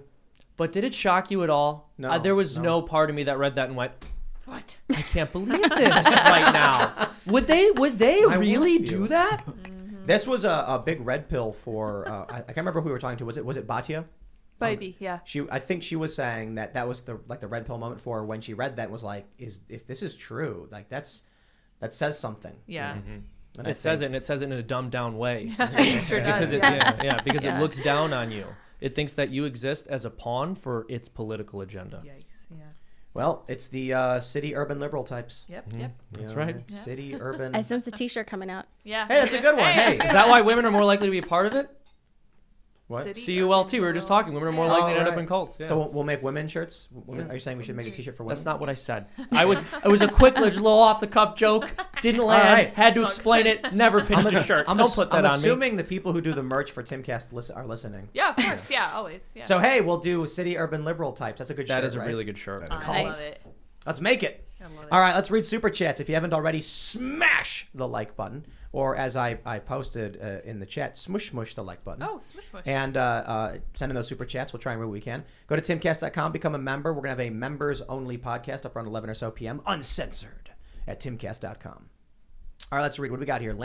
I am says, Ian, the Federal Reserve speaks of making their own crypto, and now the Biden admin is using the national security apparatus to attack them. Why is that? Cryptos, that is. You Interesting. hear that? They're going to regulate it? They want to regulate it? Yeah. I have heard that central bank crypto. I think that is it going to be done? It might even not be done on a blockchain. So although they call it crypto, it's not the same thing. You can have a crypto that's not on a blockchain and not secured. What's it going to be? It's going to be called Warcoin, and every single time we go to war with another country, it's just going to skyrocket. Seamus, Uh-oh. can you read this next super chat right here? Hold on. Tim, here is some money to get Seamus an Ireland flag, a pot of gold, and a St. Joseph statue to go behind his wall from one Irish flag to another. I think that's beautiful. Frankly, if we could get like a papal flag behind me, I would love it. That would be perfect. What did St. Joseph do? St. Joseph Wait, was as in the mother husband of of Mary? the Blessed Or husband Virgin of Mary. Oh, that's Yeah, Joe? yeah, St. Joseph. Shout out to He was the foster father of Jesus just Christ. your That's average right. Joe. Is that where that Not comes your from? average Joe, absolutely. I hear not. He was I bet he's he the was second holiest of awesome, all the dude. saints. Oh, he is. He like adopted Jesus, right? Well, he was That's the what he just foster said. father. Yeah, foster Let's father. But let's read some more. What's it says? Visick says, "Good job, Seamus, getting Tim Pool as a guest on your show." thank you. I'm Timcast get, right? IRL. You're welcome. But and I've gotten Tim on my show. I've done Tim's show plenty of time. Timmy Tunes. Yeah, where he does these political cartoons. And pretty good. Yeah, every now and again I'll come and voice Dr. Fauci for him. So. One I of like my- your Jordan Peterson though. Thank you so yes. much. It's Thank you. it is Seamus said, it's a life accomplishment of mine to have a voice acting credit. For those that don't know, I am the voice of Dr. Fauci on Freedom Tunes. On IMDb. People right? never know. People never know. I'll So mention that you're good. the voice of Dr. Fauci. Like, wait, really? Wait, I'm like, can we hear it? You don't need to be wearing two masks. it was, dude. We Great. probably improv like It's a 4 way or 5 it's a way videos the other gruffer day. version of his actual voice. though. Yeah. Well, also like I love it. Spot on. I put a little slate at the end of every video that lists donors and also lists credits. So Tim gets listed in the credits, and you actually have Internet Movie Database IMDb, right? Yeah, credits for your Dr. Do you get Fauci. royalties every time it's played? Seamus. That's actually how he's funding this. He gets royalties from Freedom Tunes. That's actually a bit we were going to do for the vlog, where it's like the joke is that Seamus, the royalties from Freedom Tunes are what fund everything, and everything. It's like we're just trying to maintain an image. We should do that. I come bit. in. That'd be funny. We absolutely should, dude. It's so funny because like I've seen 1 or 2 comments on the vlogs. They're like, I wonder if like Seamus and Chris are just joking, or if they really do those things. It was like, this is. I thought it was obvious that we were like doing a bit. I couldn't have. All right, let's read some more. We got Aiden says, Tim, you should have on Maxime Bernier on the show. Leader I've of the tried. People's Party of Canada. Trucks just passed my house today. Also, Kerry, you look beautiful. Oh, well, He said thank you. he said no. He's What? So Maxime, when I asked him, was doing like a really hardcore campaign, so he's too busy. But we can try again. Well, I mean, It'd be fun, yeah. Keep in mind that doing a show like this is good for your campaign, bro. It's true. Well, too. look. It's just a matter of time. I don't like the like people are busy people. You know, if they have time for us and they want to do us a favor and come on, like I appreciate it. We don't pay guests to come out. We cover their costs and everything. They but we don't pay. Yeah, Seamus actually, we never paid his costs. We just, we tricked him. They wouldn't pay my costs, no. What do you? That's actually we pay Seamus the most. I saw. I think it's Dan Crenshaw is about to start a podcast. I think is that right? Oh, I don't know. What do you guys think about like every congressperson having their own podcast?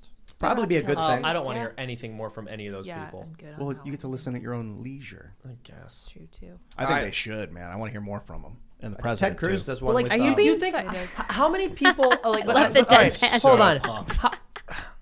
How many people who work in politics? How many people who are actual elected representatives have like anything remotely interesting to say ever? Probably Trey Gowdy did. 3%. Every now and again, I'm not saying like some of them. Rand Paul absolutely, but- does. Yeah. Every now and again, in Ron Thomas Paul. Oh Massey. my Does goodness. Rand have a But I'm podcast? saying it's very uncommon. It's very uncommon. But then again, if the market was just saturated with a bunch of elected leaders having podcasts, we would see which ones rose Donald to Trump? the top. Yeah. Yeah. That'd be a yeah. good one. have He Donald, should, man. if Donald Trump had a podcast, it would would be be like incredible. 6 hours a day. Yeah. It would be 6 hours. Real. Huge. He would just he just would turn the mic on and start talking. He wouldn't stop. 2.3 million followers. instantly. fat today if I was on Twitter. Here's a list. It's 12. It's going to take about a half hour to get through this, okay? All of these people drink Diet Coke. For sure. All right, let's read some more. What do we got here? Anthony says, why don't the trucker protests, California, New York, and all these states that are enforcing mask mandate and vaccine mandates? Yeah, where's the U.S. trucker protest? I suppose after they do the convoy in Canada, they should keep it going. But they haven't specifically targeted truckers. It was, blanket Cross-border mandate thing, right? Yeah. in, Well, in so- America. Like they haven't gone after truckers. Oh, singled right, them right, out. right. Yeah, The, isn't that the problem? Well, the issue now is that In Canada? it's the border. Yeah. That Yeah. if you want to cross the border, you got to be vaccinated, and unvaccinated Americans can't even enter Canada, but unvaccinated Canadians have to quarantine after entering. So it's jammed up traffic in both directions. I don't know if that's the sole reason for the protest. It's a big reason. All right, let's see what we got. Just a cook named Josh says, hey, Tim, love your show as I've made it a daily routine every day. Yet as a Canadian, thank you for making news of the Freedom Convoy 2022. As the authoritarian government censors us, we are not going to stop, like, and share. Yes. Tell everybody about the story, man. There was also another protest I think people confused where truckers were concerned about icy conditions. It actually happened. And some people are suggesting it was a psyop. Because what happens is when this trucker convoy comes out, right? I heard reports that like only some trucks are blocking the borders and it's no big deal. Then you actually look at the social media and it's like hundreds of truckers are starting this thing. Then all of a sudden there's a protest where it's like truckers engage in massive political action. And I clicked it and it was like 7 trucks with signs saying, fix the icy conditions. And then I was like, wait, what? What is? Oh, they spun up another protest to diffuse from the protest. So the conspiracy theory is That's a media trick manipulation people tactic. into thinking there's no real big 50,000 trucker protest. You stage a small one, then tell everyone, oh, that trucker protest you heard about, there it is, those 7 trucks. Yep, they were And upset your about search- icy conditions. Your search Yeah. optimization Also, results. I mean, I know icy conditions are dangerous, but I've never heard of a protest about icy conditions. This might have to do with that that- just seems That's such a good insane. point. Like might have to what? do- What do we want? More salt. That trucker that was like, remember like a couple months ago, the trucker was coming down the hill and hit a bunch of people. Oh, So it might yeah. have something to do with that. But I thought that was more his brakes. I think it was. Well, he was supposed to take, there was they had that off-ramp thing for runaway trucks he was supposed to go through, he didn't. And they blamed him. Like they came down with him on 100 years in prison Yeah, or yeah, something. it So was- other there truckers- there was a good argument from the truckers. But was it icy? I don't think it was No. icy. No, but But they the- might the- be the- like, but the hey, argument we're not was- driving if you're going to blame us for accidents. The argument was that if he's treating, if you're holding a powerful device, be it a gun or a truck, you're responsible for what happens. So if you crash it, that's his fault. He should have engaged in proper safety Yes. protocols. Did you hear that's what they're trying to do in Milwaukee? They're actually, I cannot believe, well, it's liberal, so I can believe it. So the Milwaukee City Council, I kid you not, wants to sue the two most popular, the makers of the two most popular cars in the area that are getting hijacked because there are too many carjackings now in the city of Milwaukee. And so they want to that's sue them right. for making the cars too easy to hijack. That's like she shouldn't have worn that walking on the That's street. exactly what I said. I wrote a piece about this, and I said this is the equivalent of victim shaming and saying that the rape victim deserved it because she was wearing a skirt or a blouse. It's They want these car companies to make uglier cars. they wanted to make him easier to hide or harder to hijack. No, yeah, he didn't. Not harder to want to hijack. Right. Like, Oh, not, I so not see. uglier. More But secure. I just want to mention one more thing here about this trucker shortage. As we were mentioning earlier in the podcast, 20% of truckers who cross the border, as many as 20%, are unvaccinated. We sort of stopped talking about this in general. It was a story a few months ago, but there is still a trucker shortage. Yep. So to do this right now, again, just to It's really absurd. hit home the absurdity of this, it's insane. Can you believe it? It's actually ridiculous. People don't know this, but saying the word absurd is the hypnotic command to trigger Seamus becoming Jordan Peterson. It's true. Peterson, Yeah. Yep. Absurd. Let's read some more. What?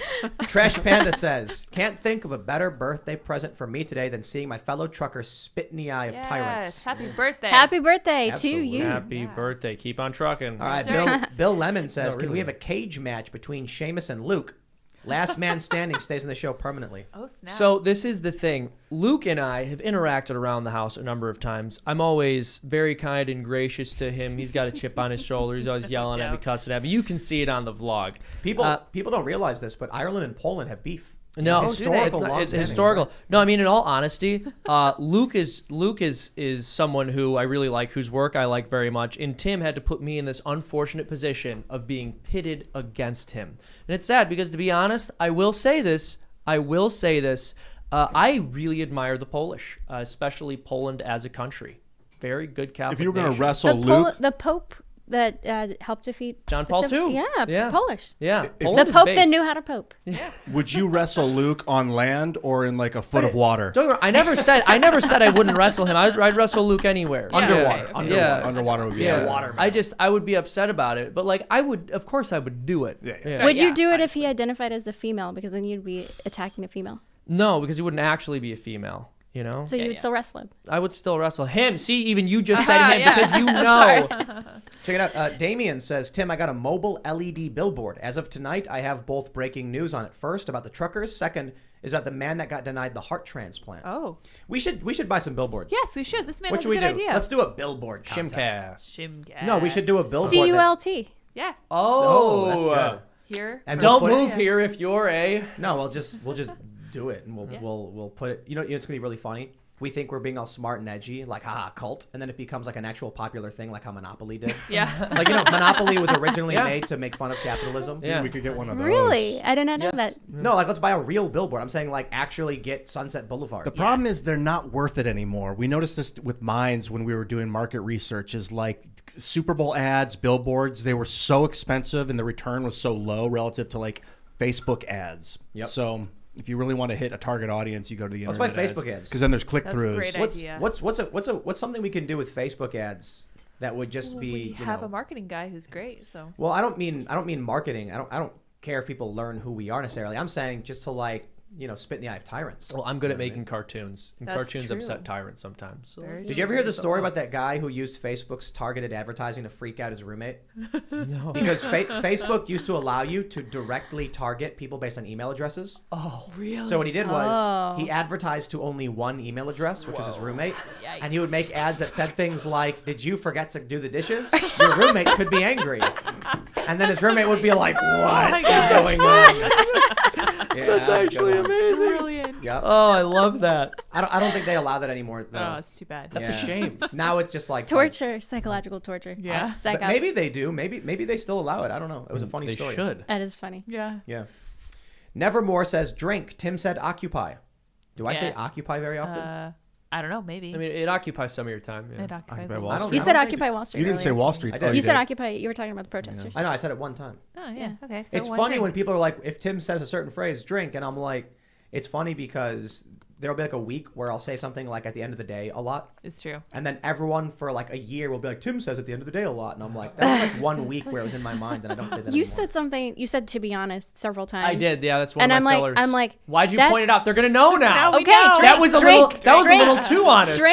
drink. No, Don't the be reason that why is honest. because I have a friend who would say whenever somebody says that, you're like, okay, was everything else a lie? So Yeah, you're so like exactly. you're now caveating Now you're what you're pointing saying out. is Now you're true. honest. Now being Does honest. that mean everything else is a lie? Yeah. Why are you doing this to me? Why are you doing I'm this? just Now they're saying. gonna know. The You know whole what? I'm a audience. truth teller. Tell the truth, Seamus. To be honest, All right, we got this from Nick. He says, my parents are what I call Fox News Republicans. I've been trying to get them to listen to you, Tim. I showed them a 5-minute clip and they said they agreed with what you said. Keep up the great work. Cool. So we were talking about this the other day. Every so often, the segment I do at 4 p.m., Tucker Carlson will then do on his nightly show. I don't do the entirety of his show because he does, an hour or whatever. But like my, 10-minute, segment or whatever, which it stretches out for a variety of reasons, he would talk about that in his. And I think that has a lot to do with, like the cultural zeitgeist. That in this political space, a conversation emerges that everyone sees and starts talking about. You know what I mean? So. yeah. Well, I mean, I told you not to do that segment about the M&Ms, but you still did it, and then we had Tucker Carlson. That was Yeah. a weird expression on your face when you said that. You were like, It was a great. I was like, I'm gonna make fun of Seamus Tim. did it. Tim's made gonna fun get of- this. Seamus made fun of Tucker Carlson, and Lou got really mad. Yeah. Oh my gosh, that's so right. Because here's the thing. And people know, generally speaking, I'm a fan of Tucker Carlson, to be honest. I enjoy his work, honestly. But I wasn't going to not make fun of him for the M&M segment. So I just kept doing this impression of him. And everyone was cracking up except for Luke. Luke was like, you know what? He made a mistake. Let him be. But I think he was mostly joking. No, too. he was mostly joking. It was a Mostly. dumb Mostly. segment. Yeah. Did you guys see the Eminem segment? It's a great segment. He's like, why Tucker's- aren't M&Ms attractive to me anymore? Yeah, that was good. He's complaining because the green M&M was in high stilettos, and And now then there were boots. They were like go-go Go-go boots, boots, like yeah. like thigh-high sexy boots, like boots the that I original would want to ones? wear. What is wrong with being sexy? Like, what is wrong with being feminine? What is wrong with that? I don't for get it. sure, but I just We I want don't- it- they I don't want think us to our be candy- androgynous. I don't, well, Yeah. but we're talking about an M&M. Like I don't. I think it's very weird, yeah. Like for when, M&M when especially. you ever see that meme where it's like it's very- it's like never forget what they took from you, and it's Lola Bunny from the 90s and Oh, Lola yeah, Bunny from the new one. that's true. They took her boobs away. a good I'm like, yo, I've never been concerned, but maybe there are furries or some Where people who furries are came like, from. that's actually a meme too. Yeah. I mean, the thing is, I just never really thought about it. I never thought about her having those boots until someone said something Right. about it. But now I'm angry that they took them away. I think the bit you should do, Seamus, is that you should go the other direction with it and make the candy 10 times as sexy. Absolutely not. No, that No. is disgusting. Well, no, but I always thought it was Like weird. big- too. Yeah, That's why are like they? big They busty need green some M&Ms. I always curve. thought it was Put weird. some curve. I They're all always I thought it was very weird that when it came to the mascots, M&M decided one of the M&Ms needed to have like some version of sex appeal. That was always a I strange know. thing. Yeah. It's like they're M&Ms. Who are they appealing to? It's because we just have this absurd. And like I'm not sure. I guess the best thing Or you could they're say in just terms of giving feminine. them the benefit of the doubt is that they're sort of parodying like a stereotype with this M&M of like this is what It's very There's much always sort like of that token having the beautiful woman character. smoking the cigarette in the Yeah. commercial, and it's like trying to Sells, target people, make them feel more attractive when Let's- they smoke. Let's read some more super chats. We got a good one here from Nova Zero. He says, "Those of us Aussies who know you use a VPN. I turn it off for the super chat so you know where I am. But likewise, you don't know us. Avi isn't the only one fighting here. Aussie Cossack and friendly Geordies. We exist, you know." Yes, absolutely. I'm familiar with Avi. Principally, I know there's a lot of other people there. I have some friends in a couple different cities. I talked to them about what's going on. There's obviously people organizing protests and pushing back. I did not mean to suggest that literally no Australian person is protesting. I'm just saying that, when Ian pointed out Quillette under duress, I can immediately point to Avi, who I'm familiar with for a variety of reasons. Right. And you guys as well. So good luck and fight the good fight. And I hope Australia learns its lesson and backs off the insanity. Mm-hmm. All right. Adrian Curry says, Marxism is like the Hallmark Channel. it's a lie women get addicted to because it makes them feel good. Interesting. The I kind of Hallmark like Channel. that. Hilarious. It does seem And it very makes I you do think like men the are evil. Hallmark Yeah. Channel. And No. it makes you think men are No, evil. So cult, many cult. Hallmark movies. No, it says cult men are evil. Yes, Or exactly. urban men are evil. That's awesome. You got to move to the country and find a good, That's right. family-oriented Celebrate man. You know what? You, know turned what? me around on this. Yeah. All right, Z says, I'm an atheist, but after hearing that Mormon comment, I think I'm going to be a Mormon, LOL. Which Don't one was do that, it. though? Was that the calling it a cult or something? I think it's that there's more Oh, the women, polygamy. Maybe. Yeah, yeah, Yeah. Okay. Yeah. Makes sense. I think they've done away with that, have they? Wasn't it- No? Well, actually, paper. no, exactly on paper. They do believe in the afterlife. So the mainstream Mick Church, as I like to say, the Mitt Romney Church, the big one, they do believe in polygamy in the afterlife. Like they believe the structure of heaven is polygamous. Aren't they teetotalers?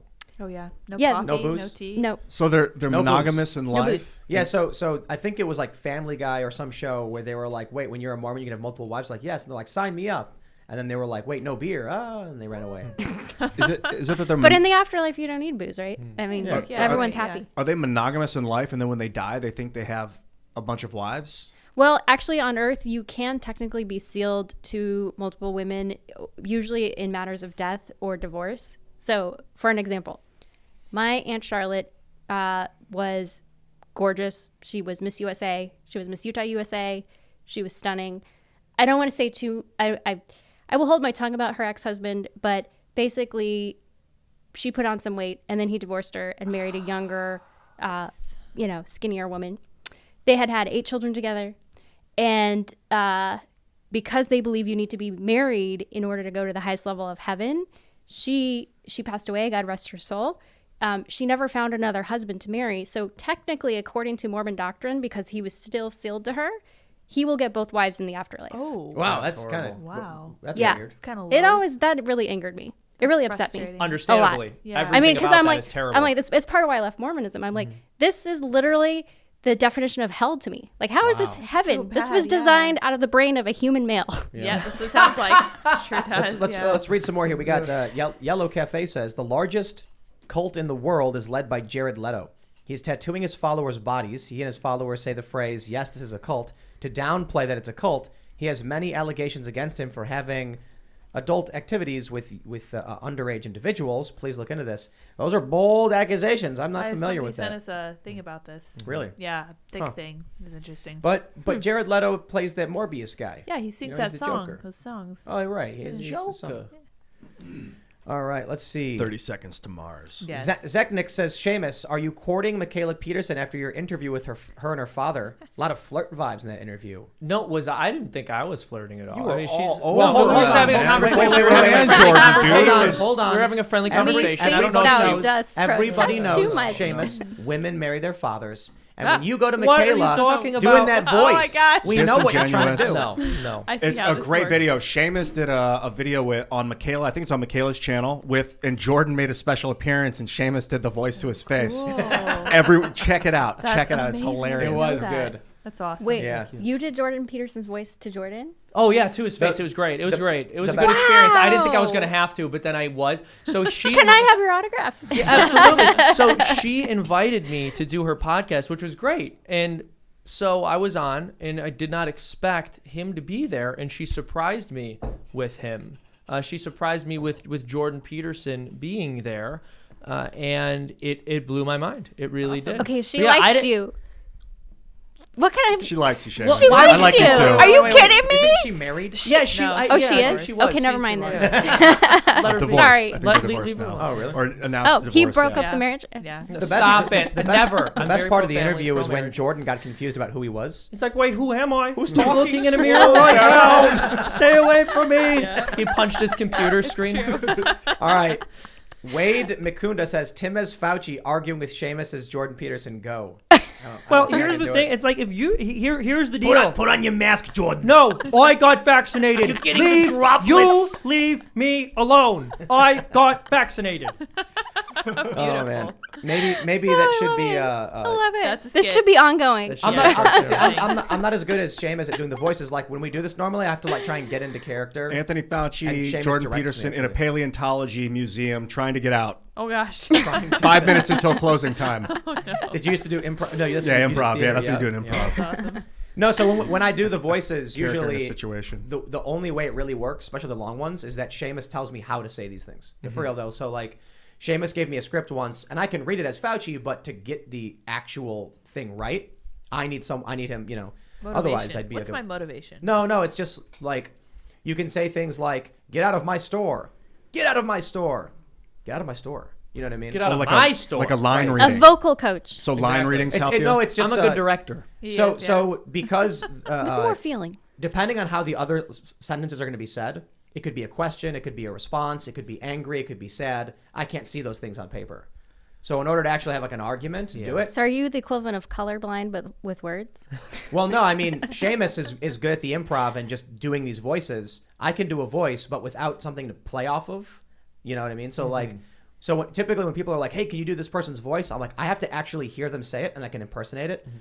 Seamus, for some reason, can just literally make up a sentence that sounds like Jordan Peterson from, right away. Yeah, there's something strange about my brain, but I know that when Tim and I will record, I'll be like, Tim, he'll give me a read and I'll go, Tim, you're angry. People aren't taking their vaccines. They won't wear their masks. You've studied this your whole life. your droplets all over me. And then I go, you nailed it. You got it. I felt the emotion in that. That was a fun one. The one where the guy's breaking up with Fauci. Yeah, and then Fauci cries, and I went.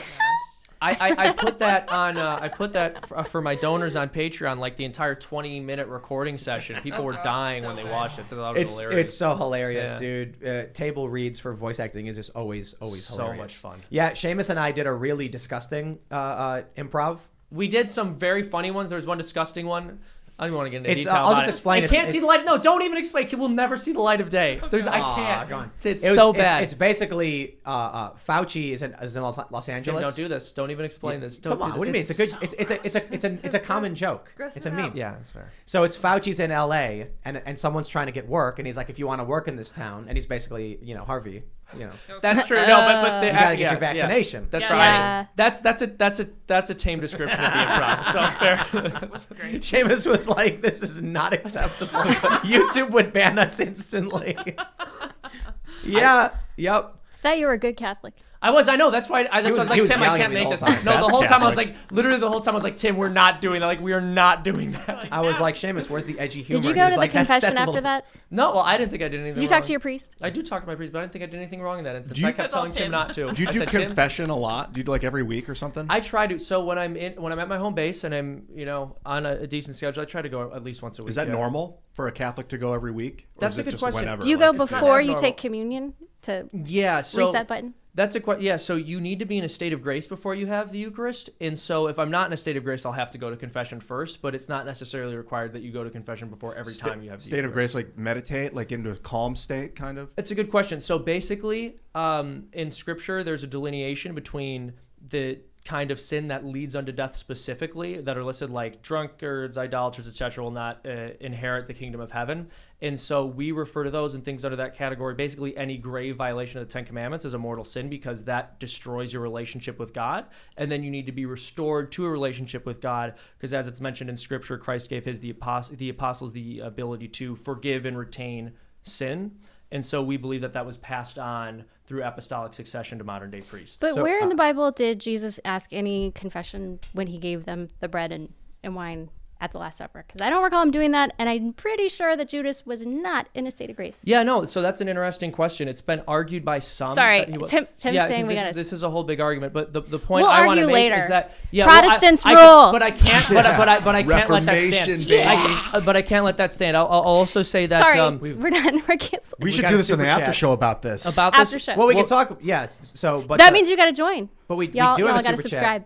Yeah, because I'm the thing reading is, this one so on I just purpose. want to mention this in Scripture. Paul does say, "You eat and drink condemnation upon yourself if you receive unworthily." Corto Maltese says, I've been following you for years now, but if this is just going to turn into Jesus Cast, count me out. I come here for the news, not to hear about Christianity. Well, define Well, Christianity. I'm gonna- There's organized religion, then there's living like Christ, and you can do that without it be hearing your religion. Exactly. I absolutely love talking about religion, We've done several members only podcasts where we went like really long talking about a bunch of stuff. But I will say, try to if it goes too much into it, we'll try and steer it back into news. I don't want to.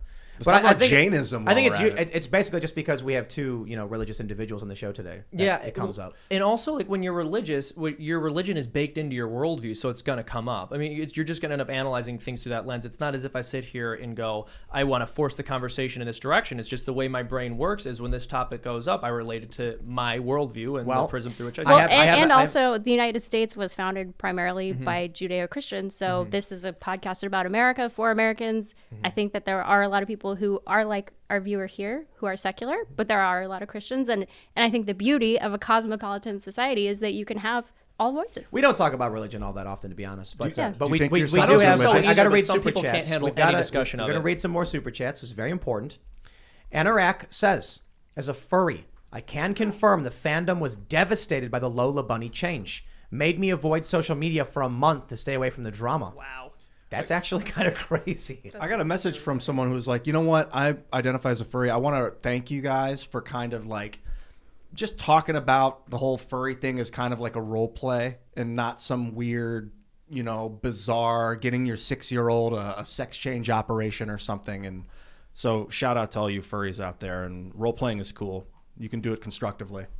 Yeah, Disagree. furries have a really bad rap. You know what I mean? But we've had some people who have chimed in and talked about being a furry, and have given us consistent super chats. Pretty sure people are just people in the middle. Yeah, I was an actor for years. I mean, people do it for a living. All right, what is this? Kevin Grip says Crenshaw, big disappointment, bait and switch. Yeah, what do you guys think about Crenshaw?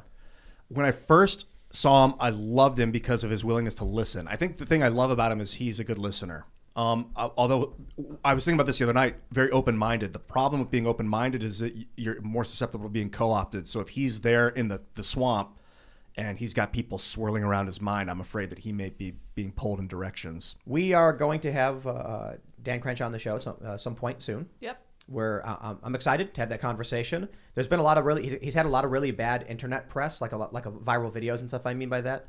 And I think it's going to be interesting to break down these questions and these stories and ask him about his worldview and what he hopes to accomplish. There was a lot of hope for him.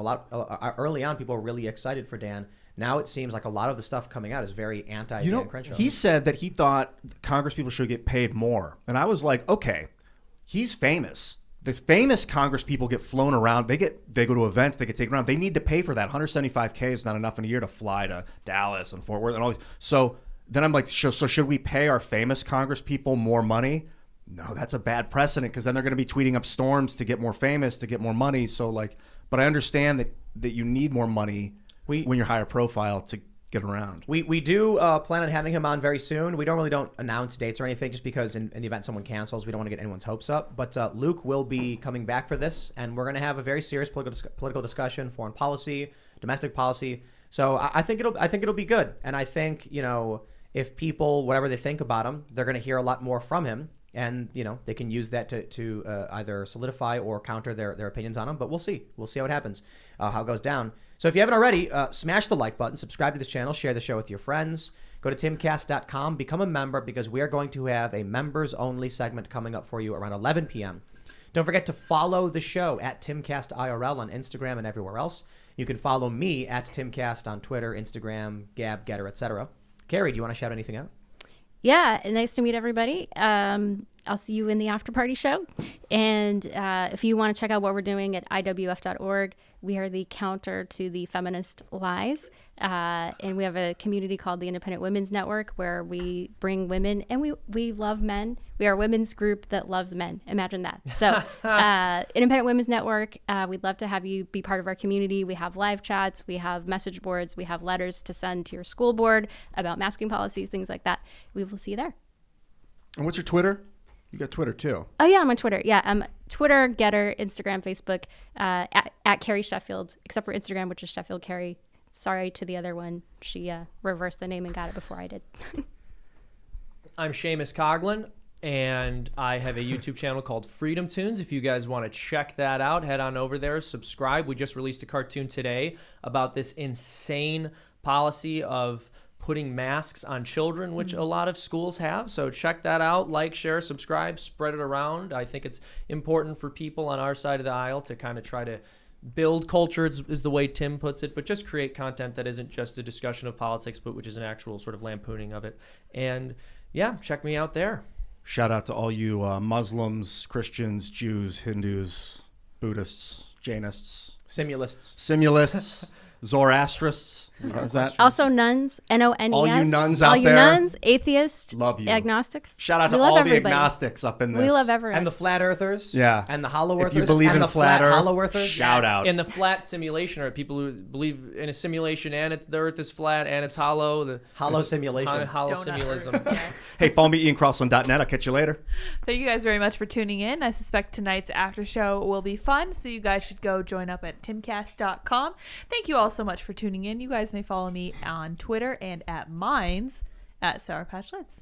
We will see you all over at timcast.com for the members segment. Thanks for hanging out. Bye, guys.